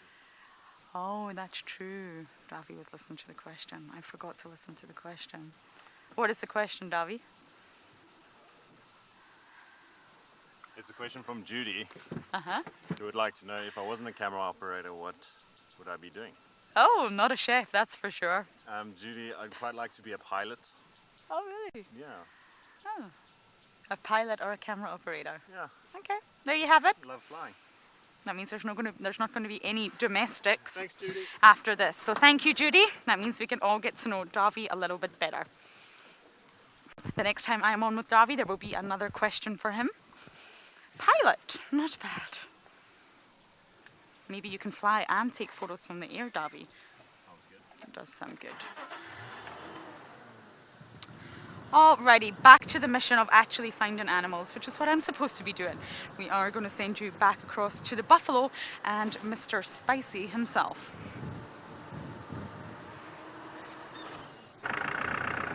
Sorry, Mr. Spicy, really? They've all just started crossing the road here, which has been quite fun. So we'll just sit here for a little bit longer with them.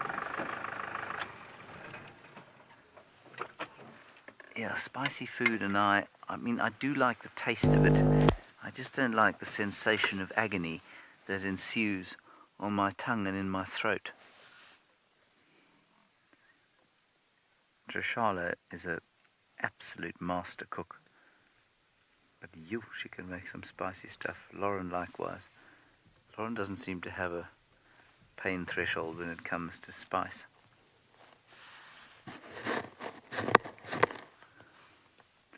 Lauren also, interestingly, doesn't seem to believe in the use of the knife and fork. She spent a long time in the Maldives. And people obviously don't use knives and forks there.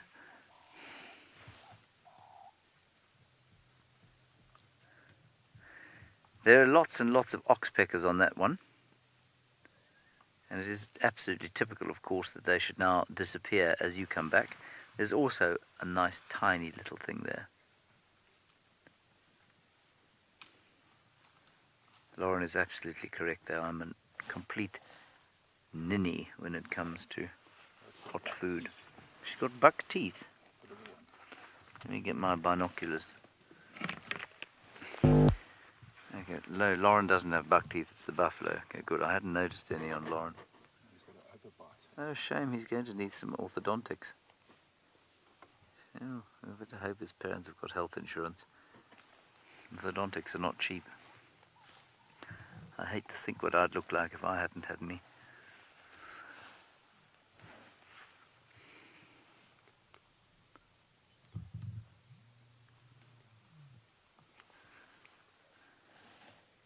How typical of them.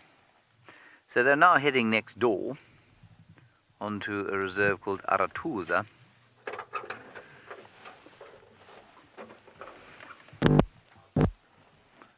We'll wait for one more to cross, and then we're going to do a 180 and head down towards the south.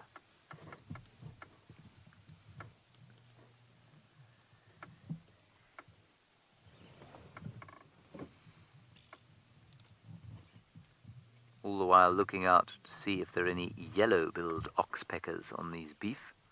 The yellow-billed oxpecker, the rarer of the two, especially in this area.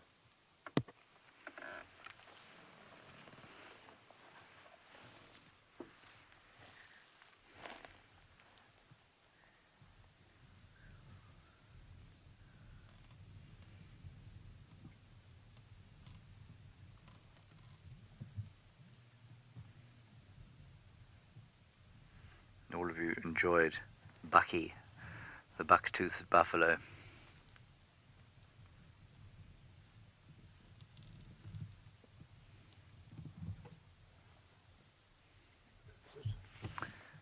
Right, that's going to be it for the beefies today. I think we've done well with the beefies. Let's turn around and do a 180 and head for the south. We'll pop in at Reboni's den at some stage.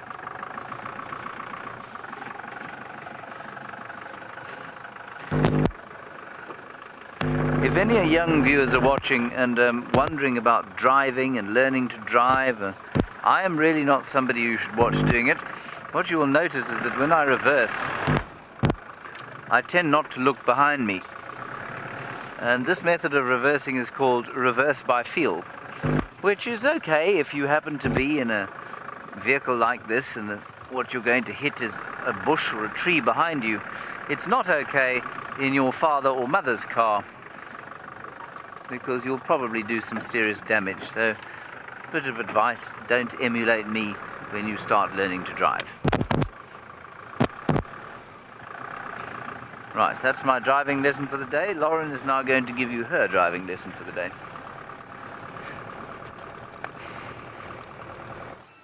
I'm a fabulous driver, I think. I actually think out of the three of us right now, I'm the best. I'm going to give myself credit there. James is definitely not the best driver of the team, that's for sure. Now, Julie, you actually let us know that both you and your husband are pilots. Wow, that's incredible. Fancy that. Davi said the job that both you and your husband have. Amazing.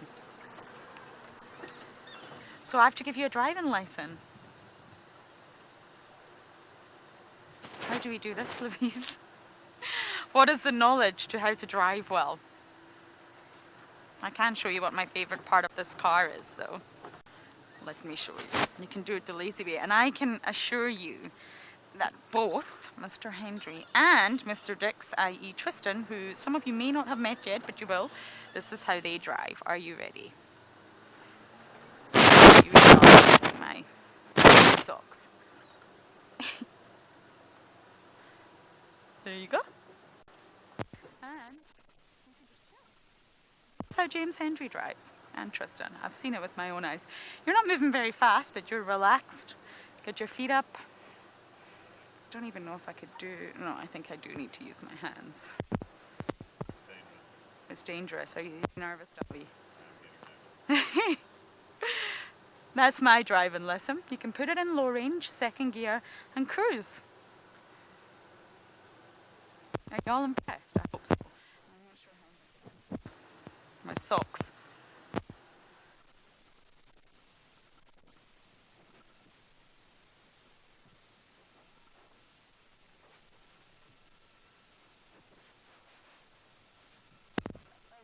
Operator. There we go. I believe we're back. I'm back. Owen, our camera operator, is saying my comment about Jamesy's driving is very rich coming from me. Whew! I think a war is going to happen. Davi, do you think I'm a good driver?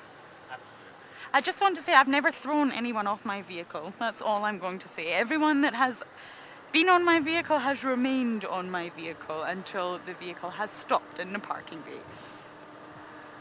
One of our presenters has thrown someone off and they landed on their bottom, I think, but that's all I shall say on that for now. So thank you, Owen. Yes, they landed in the soft grass, so do not worry about them. But they did fall off the vehicle. Oh, hello, Hornbill. You are the first animal that I have seen in quite a while, so we are going to stop and say hello to you. You look rather cute as well. Yes.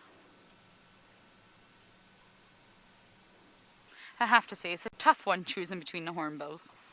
But I think the yellow-billed always win for me.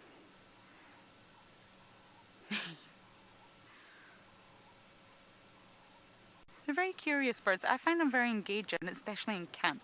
They love being around camp and picking up any bits and pieces that they can. Between the hornbills and the starlings, they are always looking for scraps, essentially scavenging from us.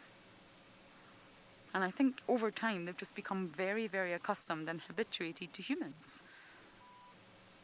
To the point where they will actually walk into your room if you've got your glass doors open. You'll sometimes find a little hornbill wandering in. And then I think the hornbill realizes what it's done and thinks, oh no, I'm not supposed to be here, and immediately walks out. But the hornbills will come in, and so will the squirrels. Seize any opportunity that one can, and they will come into your bedroom. But they don't wreak havoc like the monkeys do. Louise, that was beautiful. I wish everyone could hear that. Louise just did a wonderful impression of a hornbill. It was so beautiful. That wasn't as good, was it? Pretty good. Okay, we're getting there. Yes, they're very loud birds as well.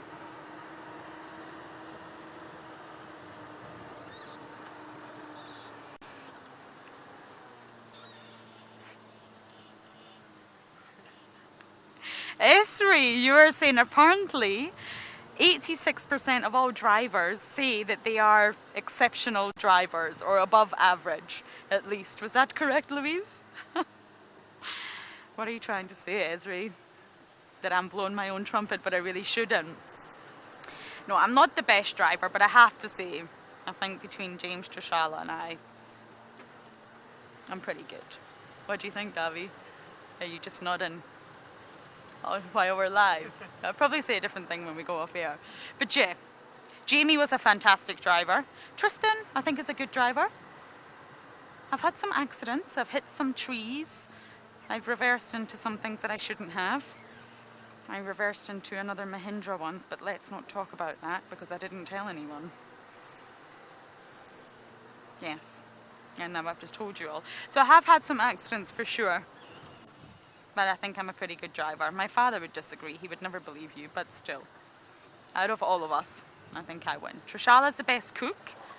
I'm the best driver. And James?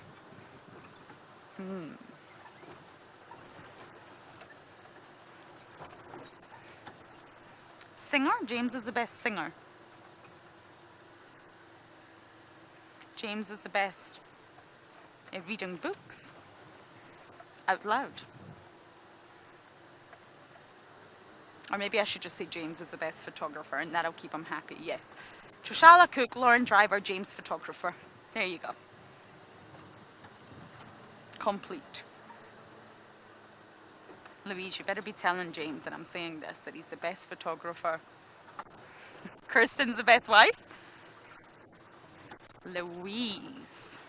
Louise is the best DJ. She is very good at music. I like listening to Louise's music. Alex is the best Russian. Yes, completely agree with that. He's the best at being Russian. Natalie's the best at laughing. She loves to laugh. Davi, what are you the best at? Sleeping. Davi's the best at sleeping. And Owen. Now, what is Owen the best at?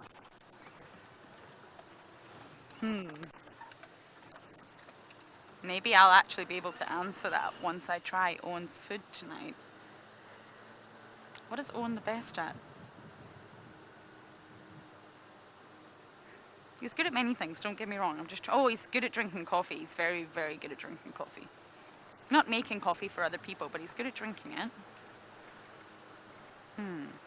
We're quite a good unit. Yes, he's the best at making coffee first in the morning. Owen is up first. Or I'm not sure if he's awake first, but he's definitely at the kettle first. That's for sure.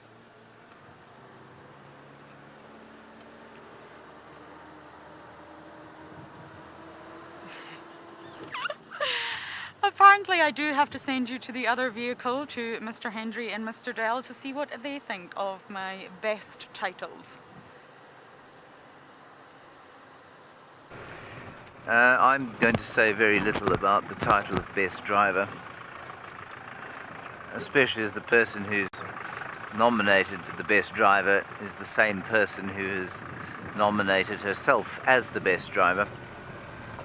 I will, however, confess, as I have done to many of you before, that I was certainly part of the 86% who considered myself an above average driver until around about age 38. The sheer weight of numbers and my generally statistical approach to life finally broke my belief in my driving skills, because from the time I was 17, when I got my learner's license, which is what you get out here when you start, my parents and siblings had been climbing under the dashboard in desperation and fear every time I got behind the wheel. And that trend continued when I got my first car eventually, and my friends used to do the same thing and cover their eyes when I drove, and I thought I drove really very well indeed. And at around about age 38, it dawned on me that if absolutely everyone I've ever driven with before is terrified when I'm behind the wheel, I'm obviously not very good. And I then joined the rare 14% who acknowledged their lack of skills behind the wheel. I will tell you, however, that I have worked as a camera operator here, and I've worked with all of the presenters. And I must confess that Miss L. Arthur is not my first choice for #1 driver. That goes to the unfortunately departed, and I don't mean from this earth, I mean from WildEarth, Jamie Patterson. I think she was comfortably the best driver that we had here. The smoothest, the most competent, the least bumpy. Now, it might look like I am walking down or driving into camp, and that's because I am driving into camp. Apparently there's a problem with my sound. We'll try and sort that out, and while we do that, we'll hand you back to Lauren. Thank you, James, for denying me of that title. I was referring to Trishala, James, and myself. Yes, Jamie is amazing, but she's not here anymore. So it was between the three of us. But thank you for denying me of that title, James. It's eerily quiet. This is the second twin of Twin Dams.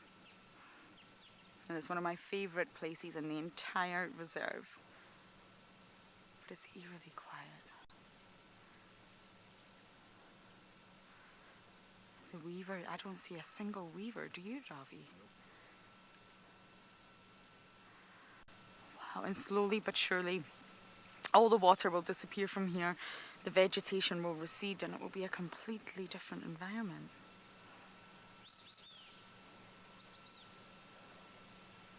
Oh, I do see somebody over there. I think this could be a weaver. Oh, yes, it is. I think it's one of the females calling. Do you see it, Ravi?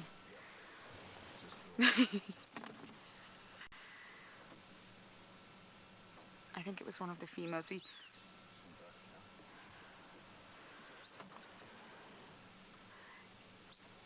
Beautiful. Beautifully done with our rain roof. Sometimes I forget we have the rain roof on.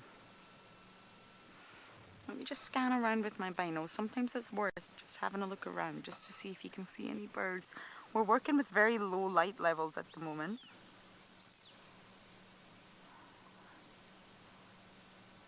I find that really hard. I find it really difficult when there's low ambient light.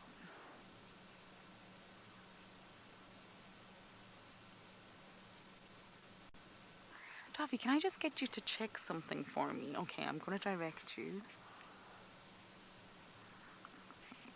Yes. So you see this tree with all the nests on it? If you go to the left side of the tree, it's one of the lower hanging ones. Yes, this one here. You've got it. I just want to take a look closely at that. Is that just leaves? From a distance, I thought that could have been a chick inside there, but I think it's just leaves. For a moment. Okay, shall we bumble on? Treehouse is actually where I want to be. I heard a very upset somebody this morning, and we really searched that block. We didn't go into the block. We went around it, and we didn't come across anything. So that's where I want to head. I want to head back there and see if we can see if anybody's being around.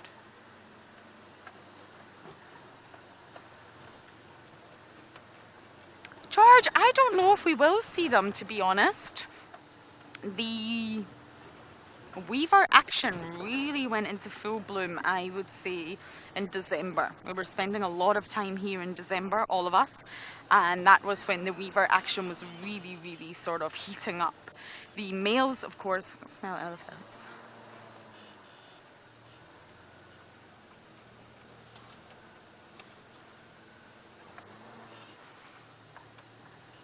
The males, of course, look very, very different from the females. The females are almost quite dull in comparison because they don't really need to advertise themselves. The males do. So that's why the males are so fantastically coloured. They're very striking. They're brighter, more brighter coloured than the females. They're very loud. They're constantly calling. They're constantly trying to advertise themselves. And of course, the females are the ones that do the picking. So that's why there's such a difference between male and female weavers throughout all the sort of weaver species species we get here. The males come here to breed, and their breeding plumage is quite fantastic. So we started to see all that kick off in December, and we saw males and females mating together.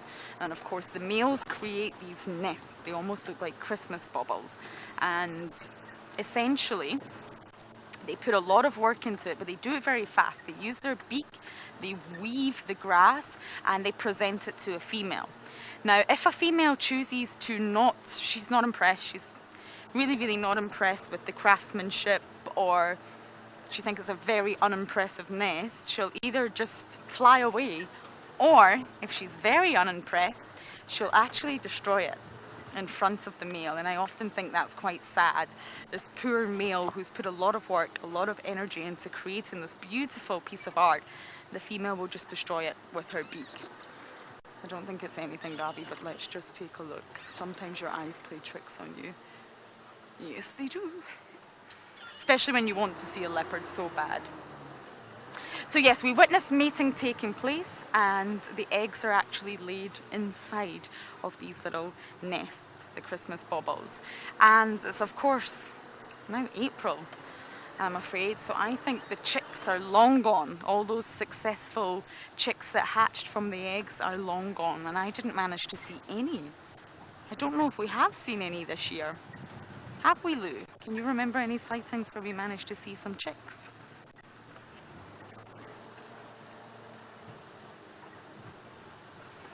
Yes, I don't think we'll be able to see them. So sadly not, but a male can actually make up to 50 nests in one breeding season. He just keeps going and keeps going and keeps going. He's promiscuous, and therefore the more females that he mates with, the more sort of eggs that will be laid that belong to him, and he can continue spreading on his bloodline. So it's a fantastic way to be for a bird. It's exhausting though, and of course it's only during the breeding season of summer. Once summer ends, the males will no longer be so showy or so noisy. The breeding season will come to an end. But yes, I think the chicks fledge very soon after hatching. So I really don't think we would have got the chance to see one, which is a shame. I would love to.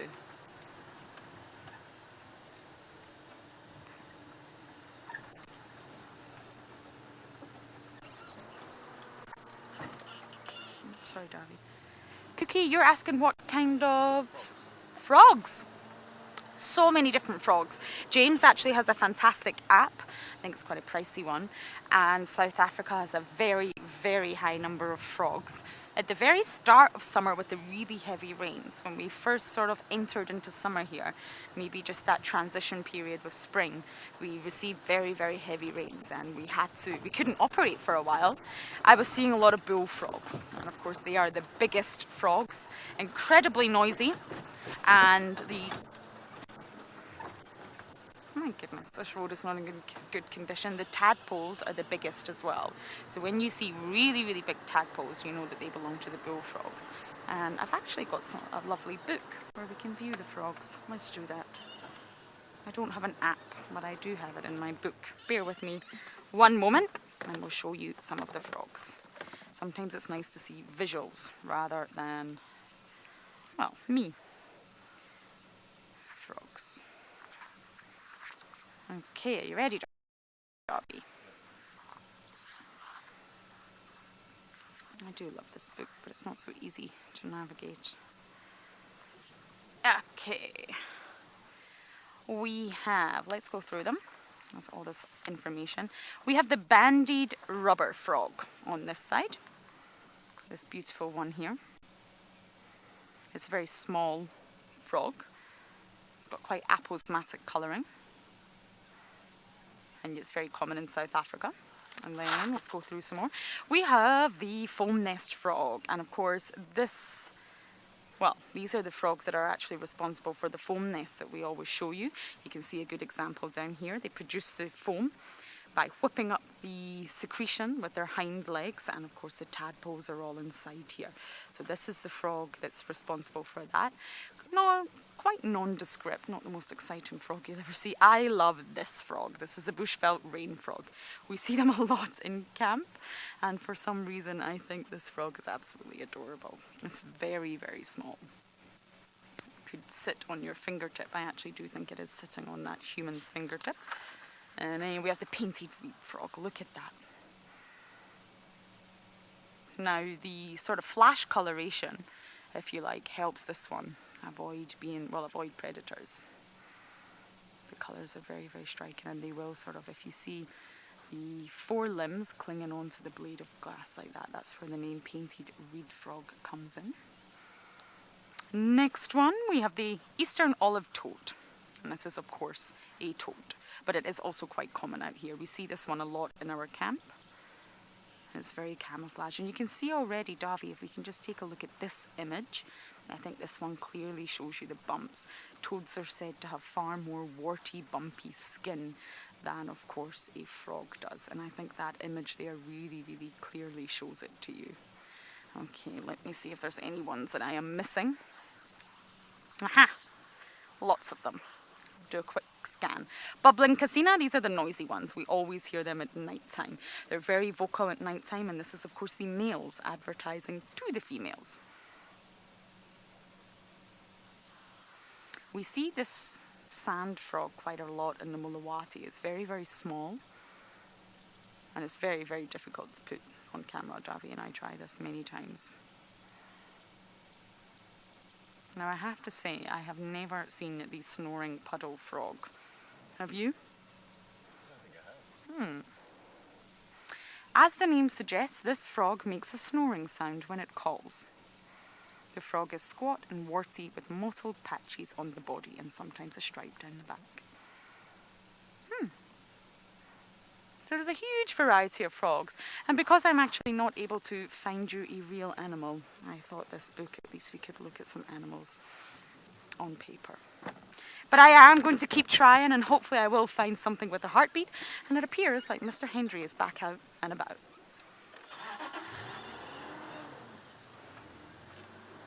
We are back out, and we are about, and we are going down to the den of Ribbon. My app tells me that there are 30 frog species findable here in this vicinity. So it's probably around about 30. Which is quite nice, really, because 30 is not too big a number to imagine and worry about. Oh, and that antenna looks like it's going to fall off. Never mind.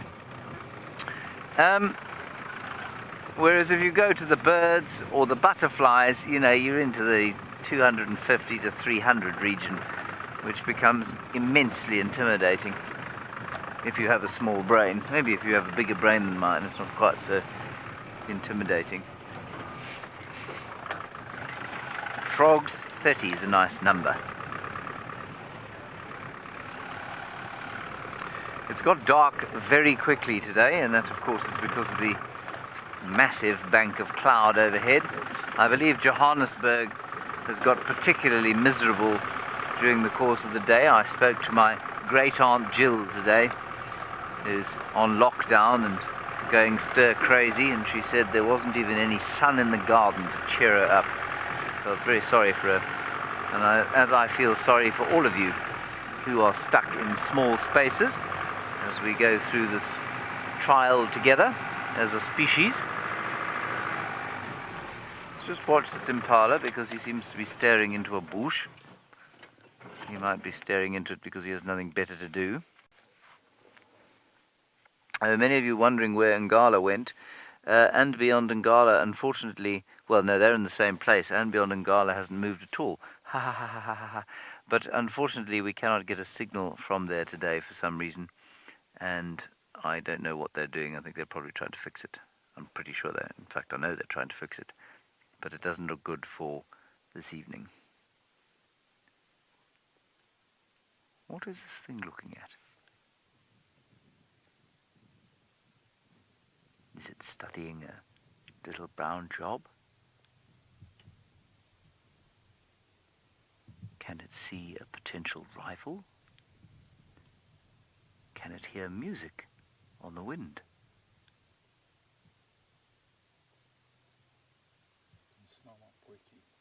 Can it smell Owen's poiky that he's making for us? For those of you who don't know what a poiky is, it is a slow-cooked stew It's done in a 3-legged pot over a fire.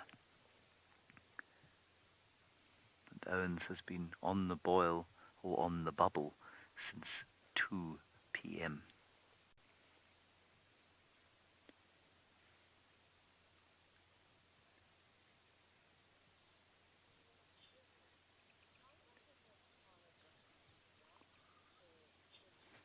So Chazun, the Impala rutting season will last until mid-June, plus minus. There will be the odd idiot who's still roaring and making a great deal of noise. Let me just go forward a bit, sorry, until about July, maybe even August, but they will be wasting their time.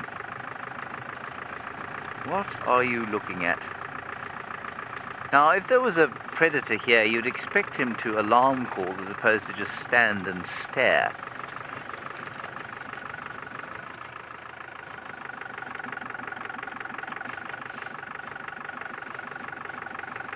Don't mind us, we're just here trying to see what you see. Cast my binoculars into the bushes here.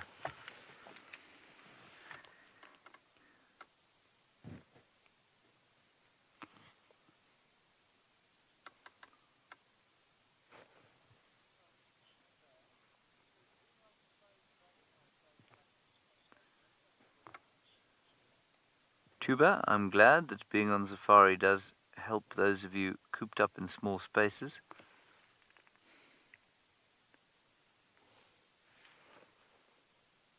That is our intention for sure.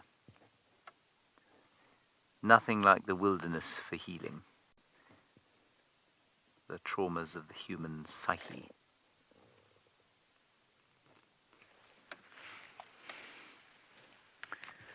Medicine is better for disease, of course. Oh man, this thing is looking at something. But why is it not alarm calling? Unless it can hear Impala alarm calling a long way away, perhaps. That's possible. Oh, there he goes. He's going for a run. You know, it's entirely possible that he can hear something that we just can't hear. Right, Lauren has got a bird that will fly away if you don't go and talk to her immediately, so go and have a look at her bird. I need your help. Oh, we're having a good scratch there. I don't know what bird we have here. Now, we're working with low light. It's very far away, and it's probably not the best visuals we've ever given you. It's a juvenile. I can tell that it's a juvenile. It's definitely a raptor. Look at that beak. Do you think if we moved a little bit, Davy, or do you think this is the best we can do? It's in a very awkward spot. And I'm really not sure what bird we have here.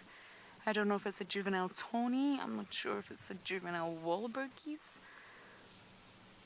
And it's clearly having a good scratch of its own neck.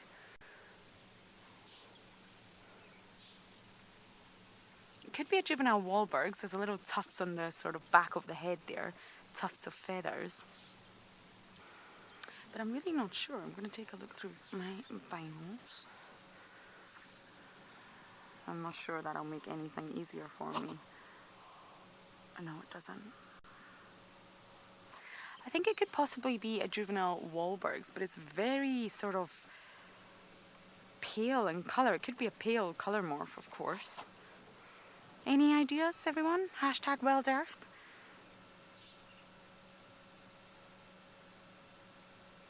I'm really not sure. Definitely a juvenile, though.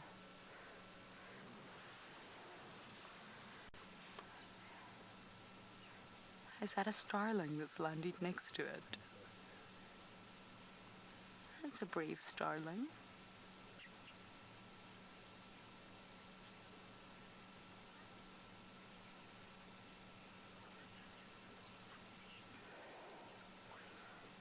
Connor, you're 15, and Jermaine, you're 14. Shanae. Janae. Oh dear, sorry. I think I've just... Let's try that one more time, Louise. Dobby and I have different opinions on what that name could be.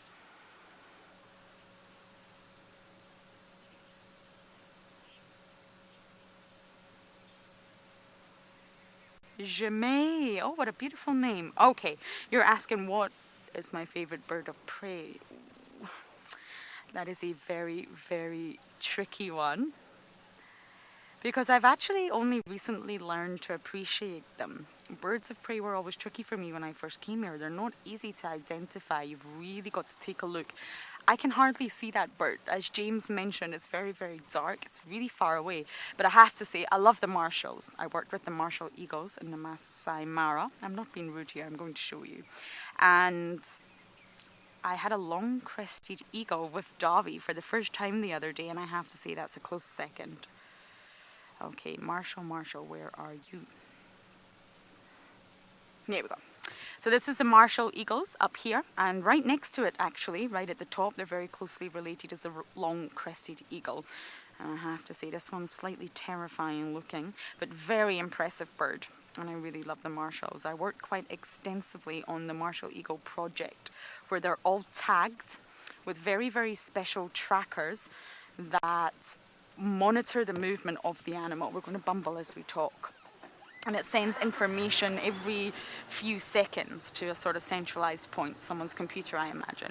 And you're able to tell when the bird is stationary, when it's resting or roosting on a branch, when the bird is flying, but then it's also able to tell when the bird is making a kill. So once they know a kill has been made, because marshal eagles are incredible hunters, they get the GPS point. And I used to get the data on my phone. I used to get the GPS point, Lauren, go find out what this eagle has just killed. They know all of the eagles, they're monogamous, and they have male and female pairs that last very, very long time. And they'll know exactly which individual made the hunt.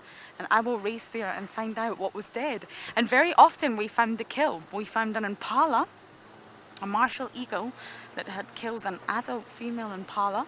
We found a scrub hare. We found feathers. We didn't actually know what type of bird it was, but it had killed another bird. And they're really, really epic birds, marshal eagles. But I have to say, I love the Wahlbergs. They're really also lovely birds. I've got to know them quite well over the course of the year. Also monogamous. Most raptors are monogamous. That's my top 3. You asked for one, I gave you 3. It's very hard to choose favorites when it comes to animals. I love so many different species for so many different reasons.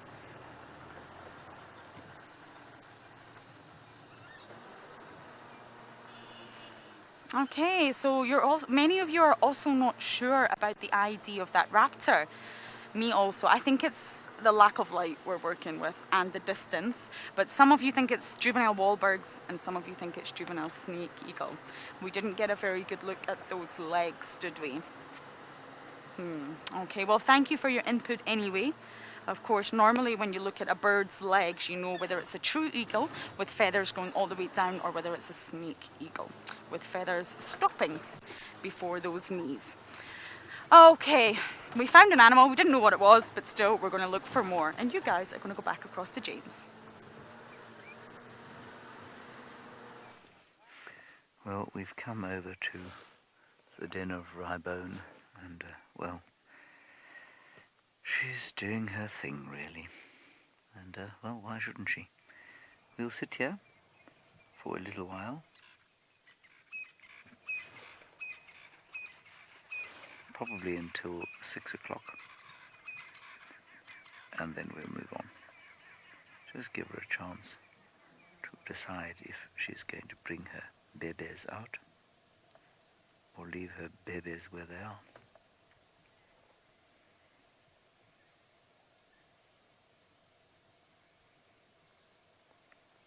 Lovely sound of a cricket in the distance there.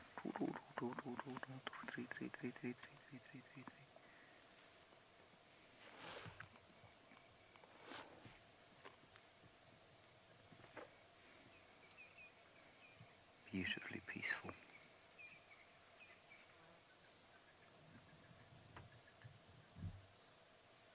And you know, because all the tourists are not allowed to come here at the moment, the place is, I mean, it's quiet normally, but it's really quiet now.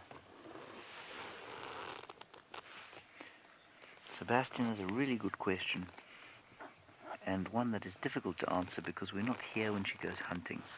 But I think what you'll find, Sebastian, is that most evenings, as it gets dark, she'll leave here and go off and do some foraging. She might not necessarily hunt, but she'll pick up possibly the odd bit of meat that someone else has killed, or something dead, or grab a scrub hare if she's lucky.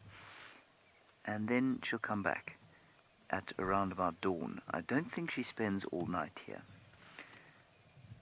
If she, however, gets lucky, Sebastian, and finds something really big, like, let's say there's a leopard who's killed an impala, and she can steal the impala, she'll eat as much of that as she can, and then she might come back here and spend 2 days just lying in the hole,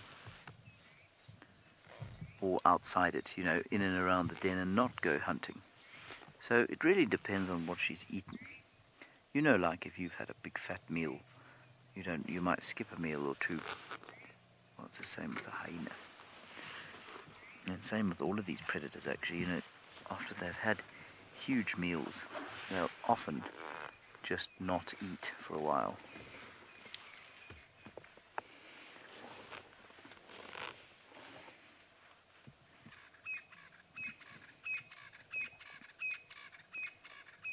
She is fully asleep now, though.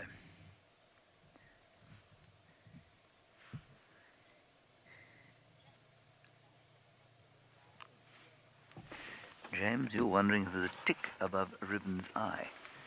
James. Let me look with my powerful binoculars. I don't see an obvious one, do you, Owen? Is that black thing a tick? Owen has come up with a profound statement. He says it is something. Thank you, Owen. I'm going to go with not a tick, but I could be wrong.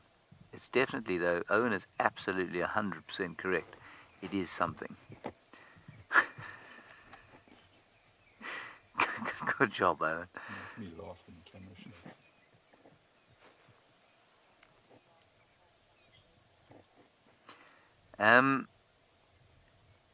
The tick situation on the eye, though, is quite common with leopards and lions. You often find them with big engorged grey ticks on their eyelids. That animal could not be more comfortable if she tried.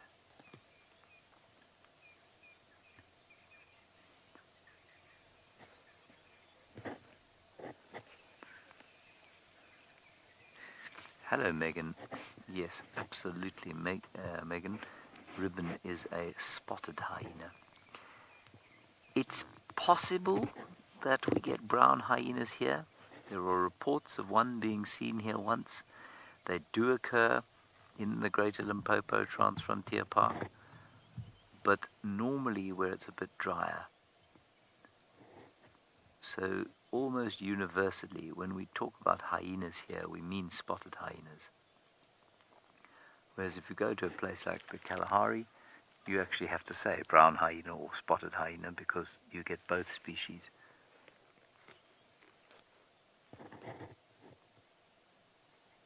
But yes, she's a spotted hyena.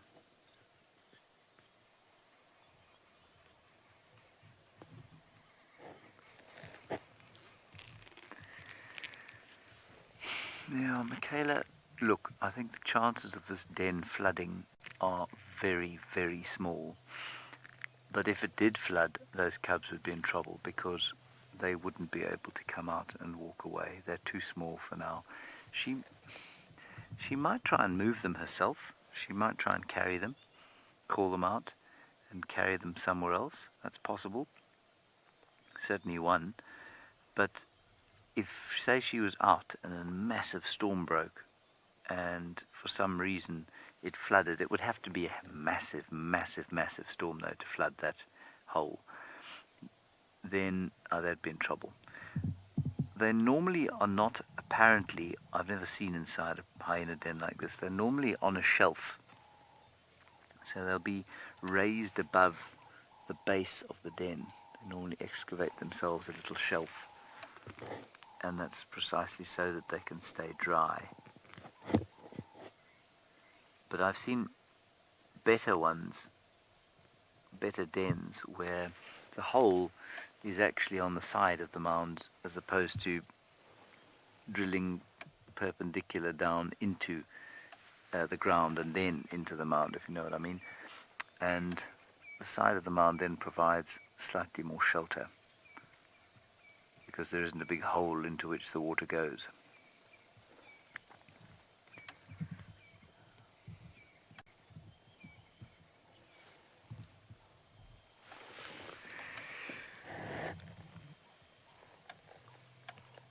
Hello Gabby and Sam, 11 and 9. Hyenas follow other animals because they are scavengers as well as hunters.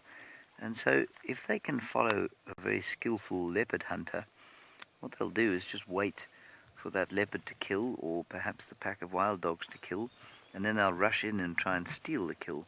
So they follow other animals because they like to scavenge from them. Now that doesn't mean that they're bad or that they are doing the wrong thing. That's just how they survive. It's a clever way of surviving. And every other animal that hunts knows that that's what the hyenas will do, and so they try to avoid having the hyenas steal their food. But that's why they follow predators like lions and wild dogs. Not so much lions, but wild dogs and leopards and cheetah. They will certainly follow and try and steal their kills. We watched 5 cheetahs in the Masai Mara hunting often, and their food would be stolen, I would say, 6 out of 10 times that they killed something. The hyenas would come in and pinch it from them.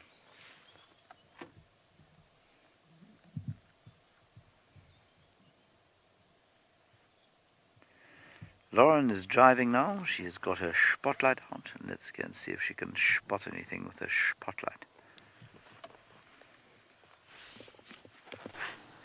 I do have my spotlight out. It's not doing a very good job of spotting anything. I think this is the worst spotlight in the history of spotlights, but I'm trying. If there is a history of spotlights, I'm sure there's probably not. I am lowering my expectations slightly, and I'm now looking for a chameleon. Yes, I'm quite good at looking for chameleons. With a spotlight, of course. They really stand out with the spotlights. And hopefully I'll find a leopard.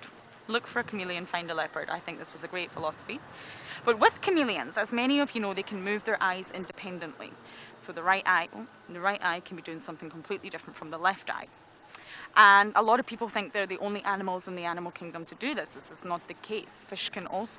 Many fish can actually do the same thing. But with chameleons, which are of course reptiles, muscular control controls the movement of the eye. So we understand the biology behind it, but what is not understood in science is what is the cognitive ability of the chameleons to be able to process, what is a neural pathway to be able to process two completely different images at the one time. I think Louise, Davi and I were talking about this the other night, were we not? You are all my inspiration. So,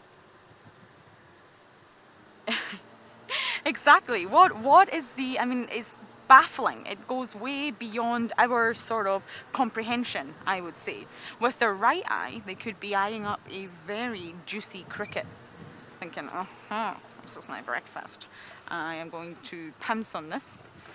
And then with their left eye, they could be keeping an eye out for predators and keeping an eye on anything approaching. And that would be like us using our right eye to cook, keep an eye on the bacon. I, of course, don't eat bacon, but, you know, if I did. And with the left eye, reading the newspaper. And that is absolutely astounding, and it's very, very difficult for us to get our heads around.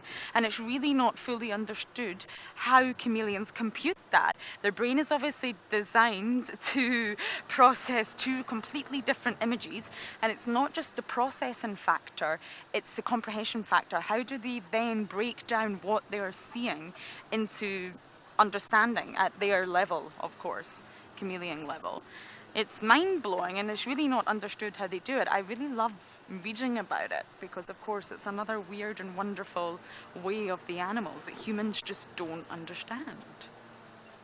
And not only that, their tongue is so precise. They're able to shoot out that tongue with absolute, almost, I think it's just slightly off 100% accuracy.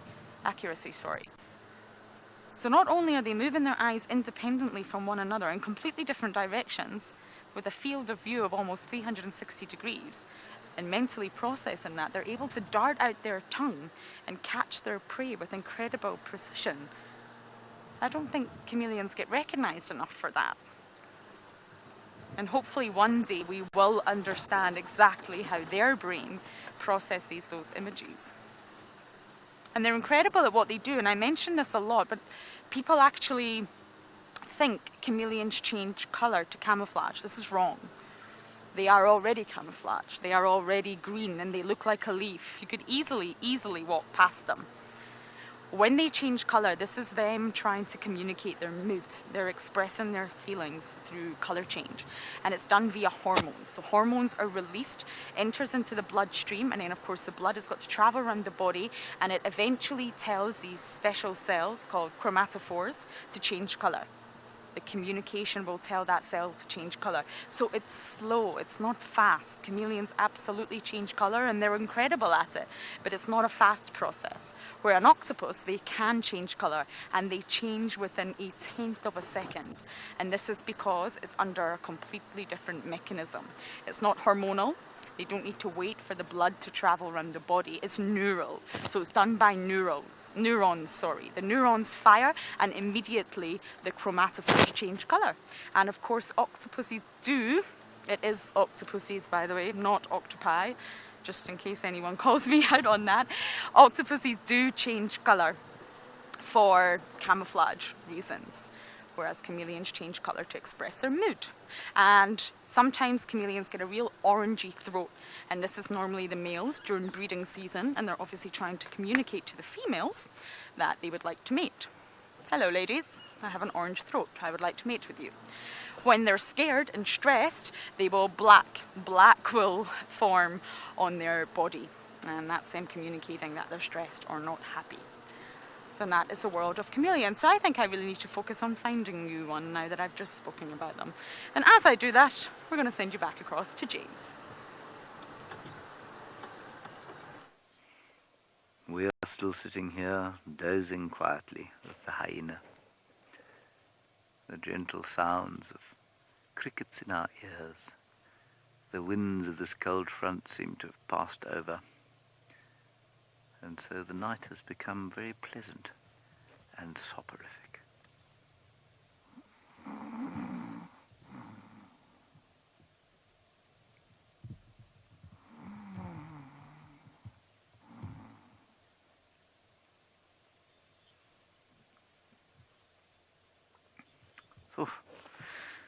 Trevor, the bird calling in the background, allow me to be quiet and I shall listen with my ears.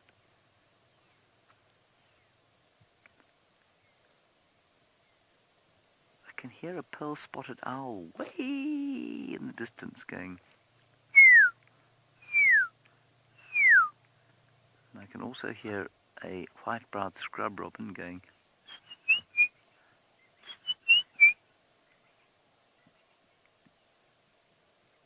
And then a crested francolin going. I'm not going to shout it because that will disturb Rabone. Were any of those birds the ones you were looking for?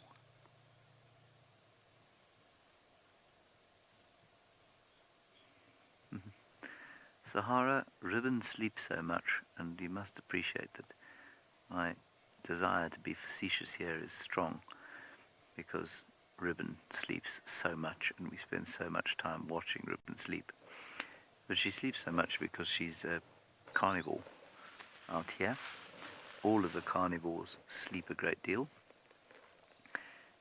I think it's largely because their diet consists of straight protein, a bit of bone, but almost no fat. And therefore it is expensive for their bodies to manufacture energy. So that's probably why they sleep so much.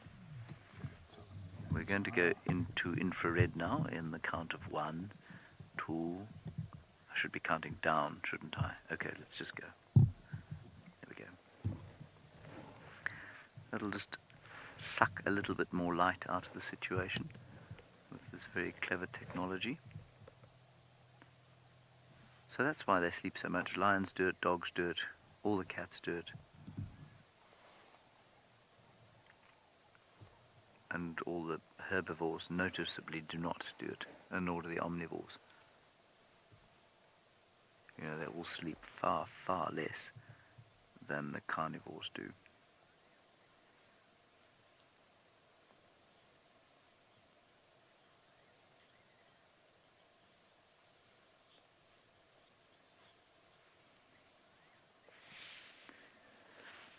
Sophia, you're 13 and you want to know all about the different species of hyena.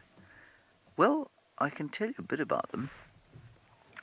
Basically, I suppose the major difference is that this spotted hyena has a unique social structure compared with the others. And while the brown hyena is essentially social because they do live in clans, their clans are widely dispersed and they seldom congregate around a den, although it does happen from time to time. The striped hyena is largely solitary as far as I'm aware. I haven't read a lot about it because it lives up in East Africa. But I think it's largely solitary, and the aardwolf is definitely a totally solitary hyena. So those are the 4. Of them, this one is by far the biggest, weighing in a big female at about 70 kilograms. And a big brown hyena, I think, is around 40, maybe 30 kilos or so. They look much bigger than they are because they are very, very furry. Yep, 36 for a male hyena, a brown hyena. So they look the same size. If you saw a brown hyena standing next to that hyena, you'd say they were the same weight. But she is just solid muscle with very little fur, and a brown hyena is much more furry. And then I suppose their diets are very different in that the spotted hyena is really a very good hunter, and they do a lot of hunting cooperatively and on their own.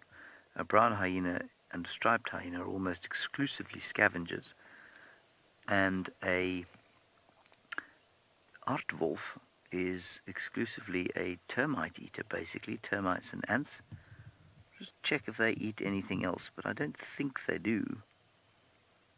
And so those are the 4 species of hyena that we get out here. I mean, there are obviously lots of other differences, the numbers of teeth and that sort of stuff. But, yeah, those are the basic differences. Brown hyena tends to be in much drier areas as well, where the spotted hyena will occur probably in all the ranges that the brown hyena occurs, just in lower densities the drier it gets.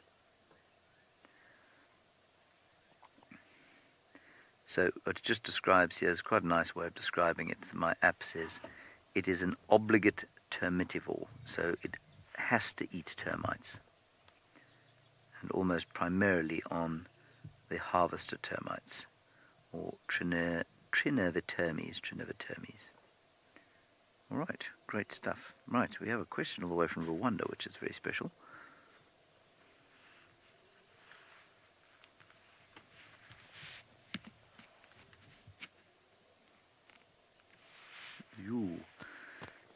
Yanks, I wonder. That's actually a really good question. A honey badger is the one candidate that might stick its head down into a hyena den and think there's something to eat here. I think it's unlikely, but it's possible. I think that this... Ooh. Someone's here.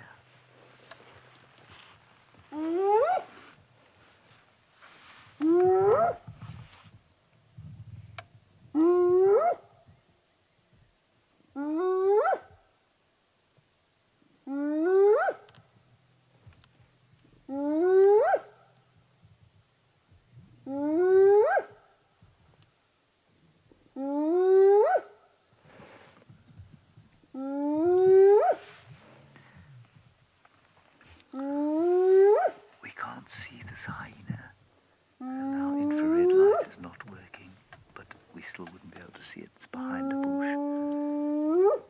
Isn't that sound magnificent? I'm sure she'll come up now towards the den. Or not. Probably been lying there all day and has now decided to go foraging. So that's a territorial whoop. It's doing that to mark territory. You'll notice Rybone certainly looked up, but wasn't alarmed at all.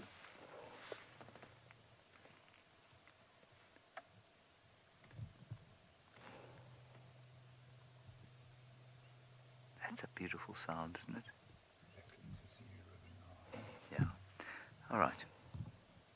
Oh, there's the hyena. It's in front of us. It is coming. Might just get a view, Owen. No. Let's just quickly see. Oh, can you see it? We can just see it. I don't know if you'll be able to see it, everybody, but there is a hyena there. Yeah, we can see a blackish blob. All right, we're going to follow that blackish blob as it leaves the hyena den. You're going to go back over to Lauren, who's still searching for a Chameleon.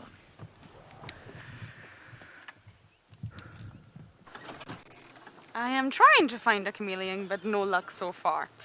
I'm afraid Davy promised he would spot me one, but he has failed on his mission. And we are also on the western edge of quarantine.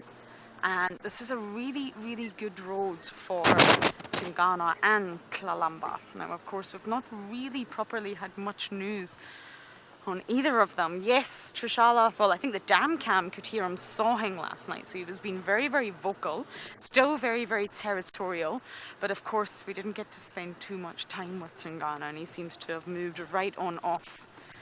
Klalamba, since James had her at Buffelshoek Dam over a week ago now, we've also not heard much news on Miss Klalamba. So they're both being very elusive. But this is often a very, very good road to spot the leopards on.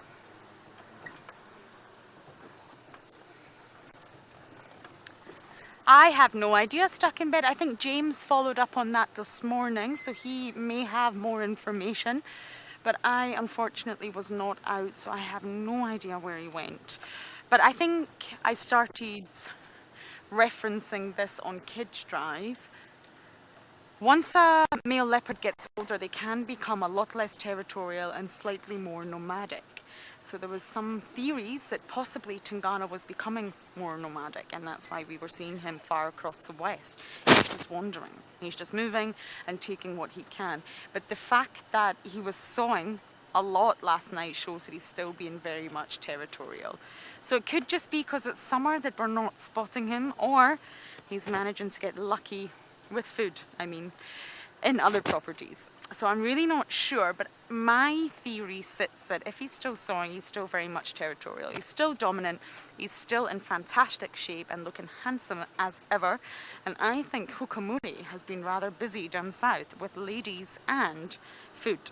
I think Tingana's pushing west.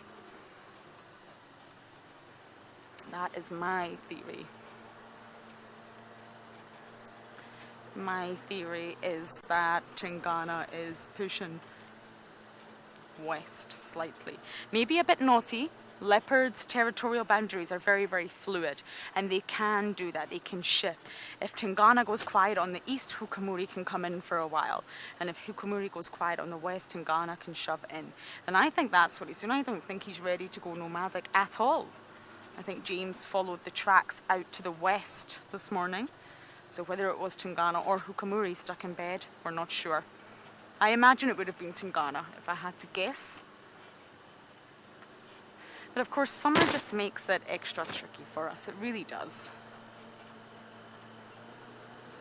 It's actually easier to spot at night time because at least you can see eye shine. Whereas during the day, you just have thick, lush vegetation. No luck on my chameleon.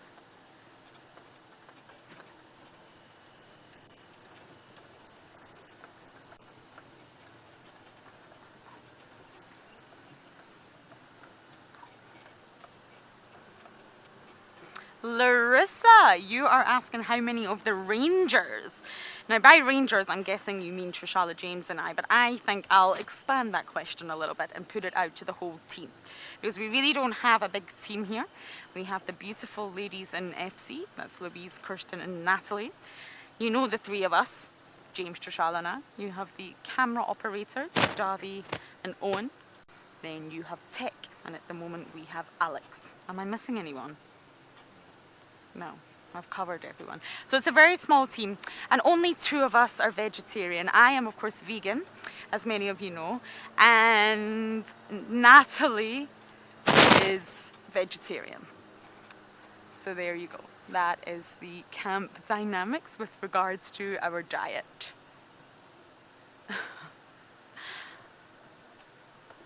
So yes, but we do eat mostly healthy. We had our food delivery yesterday, and it was slightly disappointing. We don't have as much fresh produce as I would like. And we got some additional deliveries today, but yes, I think we do need more fruit and vegetables in our camp. Or I will start snacking on all the naughty things. Now I think I must have found 1 animal today. Well done, Lauren. What was that animal? Impala. Oh, and warthog.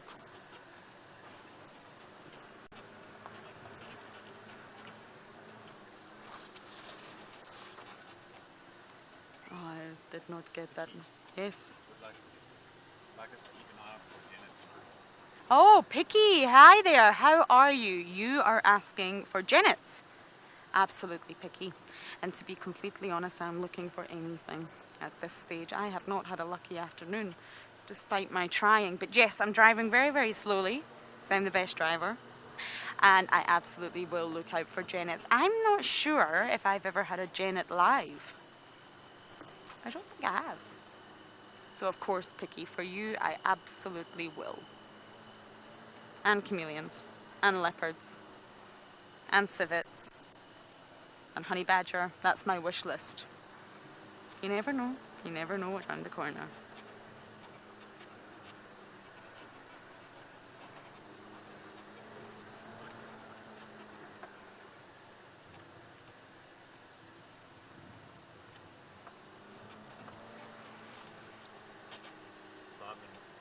My comms have completely gone.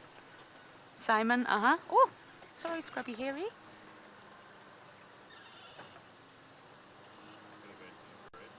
Okay, we're going to go into infrared so that you can see our gorgeous scrub here.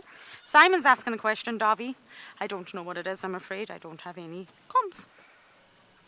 I'd like to know if we ever take people on safari, or is it only virtual? If we ever take people on safari with us. Yeah. Or is it just the show? During the show. Sometimes we do let staff jump on the back during the show, Simon. Sometimes there'll be a sneaky member of staff on the back there so that they can also experience exactly what we're going through out here. But generally speaking, we don't take visitors. I'm afraid our vehicles are not designed for visitors. They are small. It's a small Land Rover that's very much designed for filming. And the camera operator, of course, needs as much sort of room to maneuver, needs to swing round and be able to capture every moment. So unfortunately we don't have lots of seats. Oh, this is the most relaxed scrub here I've seen in a very long time.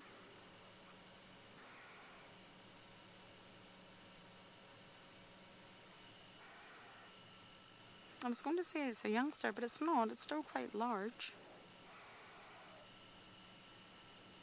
I often think about scrub hares out here and how terrifying it must be to be a scrub hare.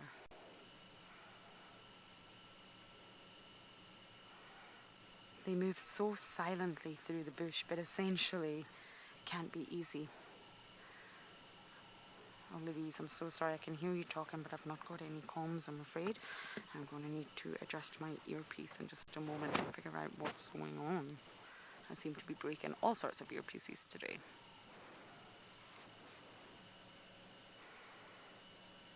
Look at those large eyes for seeing at night time.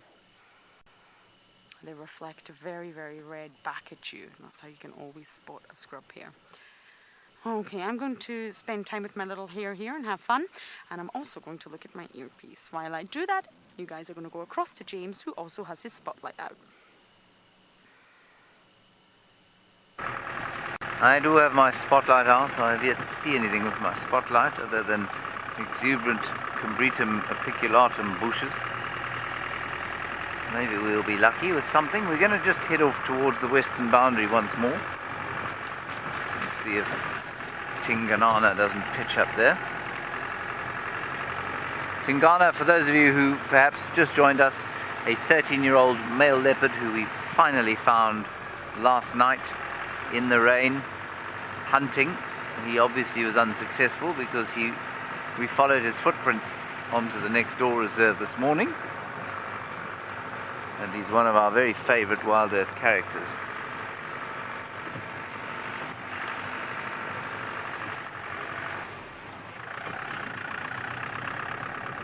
But we'll take anything in the dark. Maybe there'll be a pride of lions following those buffalo. There probably will be, but whether they'll be close enough for us to see, I don't know. I must say, it must be terrifying being in a herd of buffalo come nightfall.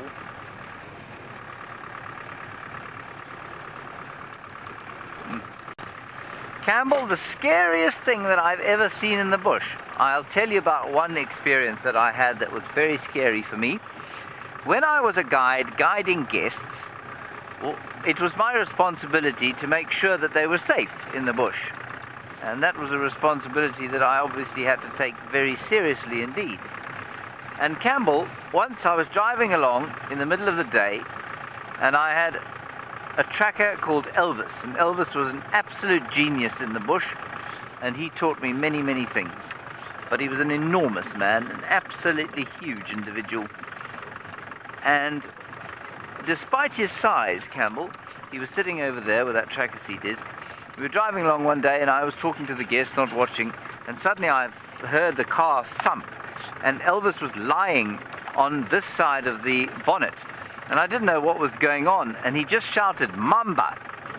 And I looked behind me like this, and this snake had been lying across the road, and a mamba can rear up. It's very strong and has this amazing ability to rear up.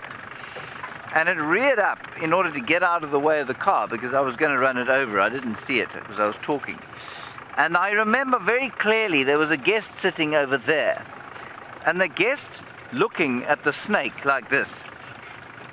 And the snake's face that far away from the guests.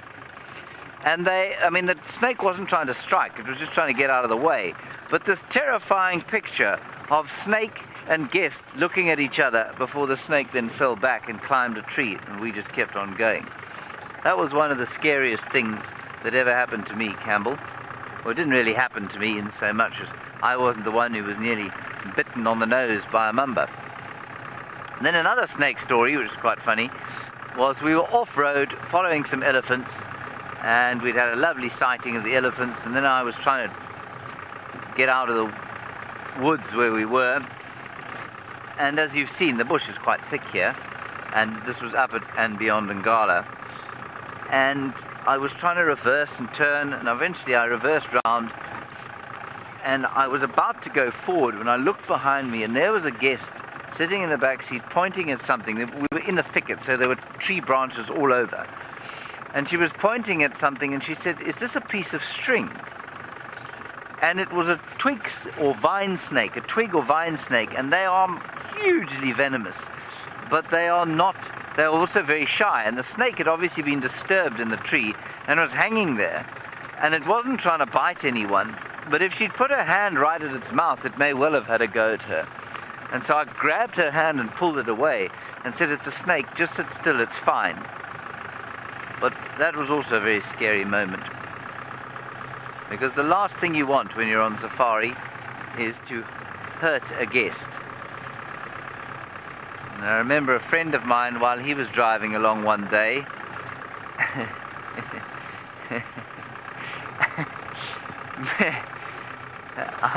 well, let me do this one first.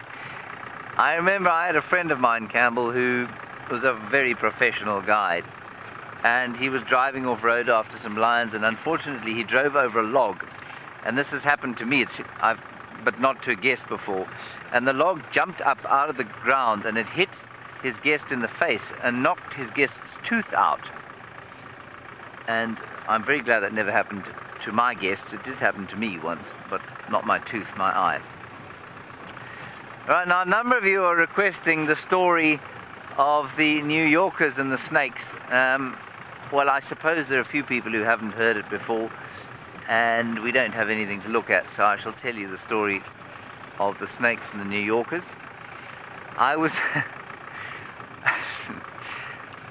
driving a family of New Yorkers once, and I'm really not sure why they ended up at Londolozi where I was driving, because they had very little interest in the natural world. They were very nice people, very pleasant, they weren't demanding at all, and the father confessed to me that the only reason they were there was because his kids, who were two teenagers, one son and one daughter, and wife, said that they should go on safari, but if it had been up to him, they'd have been somewhere else, I'm not sure where. Anyway, so we're driving along on their first night, and we've seen some nice leopards and things. And what you normally do at sunset is stop for a sundowner, right? And you give your guests a drink. And I've thought about this a lot since it happened, but the signs were there already at the drink stop, where normally when that sun is going down over the Drakensberg and you've handed somebody a gin and tonic that's beautifully chilled or whatever drink they want to drink, when the sun hits the Drakensberg, there's a moment where nature just plugs into you if you're vaguely aware of what's around you.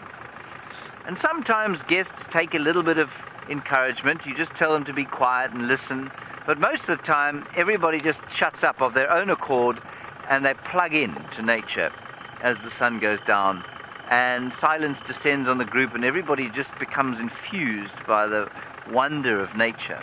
Well, these guys didn't. As that sun went over the horizon, they downed their drinks, hopped in the car and said, "Okay, James, let's go. We can't be out here in the dark." So I said, all right, we'll go, we'll carry on. And on the front of the car was a magnificent tracker called Johnson, but he used to sit next to me on the way home with the tracker, with the spotlight, because it was just more comfortable, and also we could chat. So he used to sit here. And he had a voice deeper than James Earl Jones's. And we were driving along and he was shining the spotlight, and eventually he spotted a chameleon in a tree. Say about where this tree is, here. And as we drove past, he said, "Chameleon." So I stopped the car and I showed the chameleon, and the guests couldn't see it. So I got out of the car and I walked round to where the chameleon was, and I put my hand up into the branches and I was sort of pointing to the chameleon, when this blood-curdling scream came from the back of the car, from the wife, or the mother, and she said, "There's a snake! There's a snake! Oh my God, James, there's a snake!" And I said, no, it's a chameleon. Just relax. "Oh no, it's a snake! I can see a snake!" And Johnson said, "It's a branch." And she just would not be comforted. She said, "There's the snake! You gotta drive the car, James, drive the car!" And then her son got in on the act. "I can see it too, Mom, I can see it, drive, James, get in the car, drive!" And they just started screaming, so I ran round to the car, revved the engine wildly, dropped the clutch, spun the wheels, and we went off down the road at 100 miles an hour. By this stage, Johnson was sitting next to me, sort of over here, and the spotlight was doing this because he was laughing so much. And about a mile down the road, I slammed on the anchors, the dust caught up with us, and they were all coughing and spluttering, and I was laughing, and Johnson was laughing, and I turned around and I said, in all seriousness, "Is everyone all right?" And she looked at me and she said, "Why have you stopped?" So I said, "Well, I'm just checking that you're all okay." "But it could be coming behind us." She looks behind, expecting a great herd of snakes to come hurtling out of the darkness, fangs bared. She said, and her son says, she says, James, did you not see the snake? It was green with gold spots on it. And her son says, green with gold spots? Mine was black. Now, most of the logical of us would have concluded, therefore, that there had been no snakes, that there had been some mistake, not these two. James, there were 2 snakes coming after us. They could be coming now. Drive, and don't stop till we get back to the camp. And so we drove back to the camp. And Johnson was absolutely useless with his spotlight from then on because he was utterly hysterical. So that's the story of the New Yorkers and the snakes.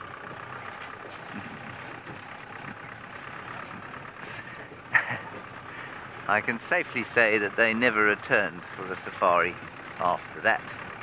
As I say, very nice people, just in the wrong place, on the wrong holiday.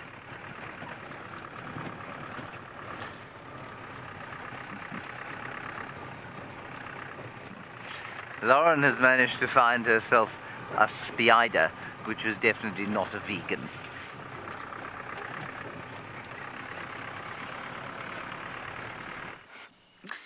Well, I think the spider is well and truly over our spotlighting. However, it's glistening in the dark, and it's, of course, one of the few creatures I've managed to find tonight. It's a garden orb web spider, and you can just see that sort of yellow and black coloration is absolutely incredible. Now, spiders are essentially diurnal, however, we can obviously pick them up quite easily with our spotlight at night time, and that's why we do tend to find spiders. But some of them can also be very, very active at night time, spinning their web and feasting on whatever delicious delicacy they have caught during the day. Now, the garden orbs don't quite get as big as the golden orbs. And many of you, I've received messages from many of you saying, oh, Lauren, I see you like spiders now. I am fully appreciating them. I'm not saying every single species of spider I would adore, but I have definitely fallen for the golden orb web spiders. There's a huge variety within them. They're not just one species. However, I think their biology, even just the social structure, and their reproductive challenges are absolutely phenomenal. Just like hyenas, just like elephants, it's all about the females. Oh, whoa, what just happened there?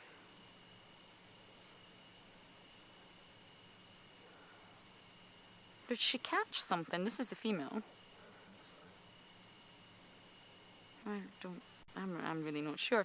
And you can see they tend to place the back 2 legs tightly together on either side, and the front 2 forelegs quite tightly together. And from a distance, they give off an X shape, and that's another really easy way to identify the orb web spiders.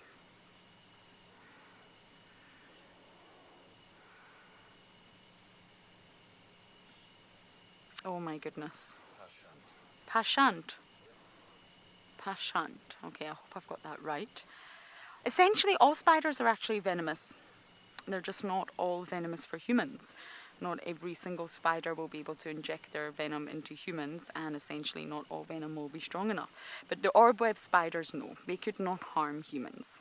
But essentially, if you really get down to the nitty-gritty, all spiders are venomous. And that means they have to inject. So again, there's difference between poison and venom must be injected. So they must have appendages in which they can do that. And for spiders, it's chelicerae. Comment from David. Stop showing spiders. They are evil. My goodness, I do apologize about that. I'm not entirely sure they're evil, but yes, I do agree that they're possibly maybe not everyone's favourite. However, once you start to learn about them, they're very, very awesome, David. I think you should maybe start learning about how cool they are. But I apologise, I am showing a lot of spiders. I'm obviously not very good at finding the mammals. However, we have reached that time of night where we must say goodbye. So from all of us here at WildEarth, thank you for jumping on board, all your comments and questions. And of course, please do join us tomorrow morning. Good night for now.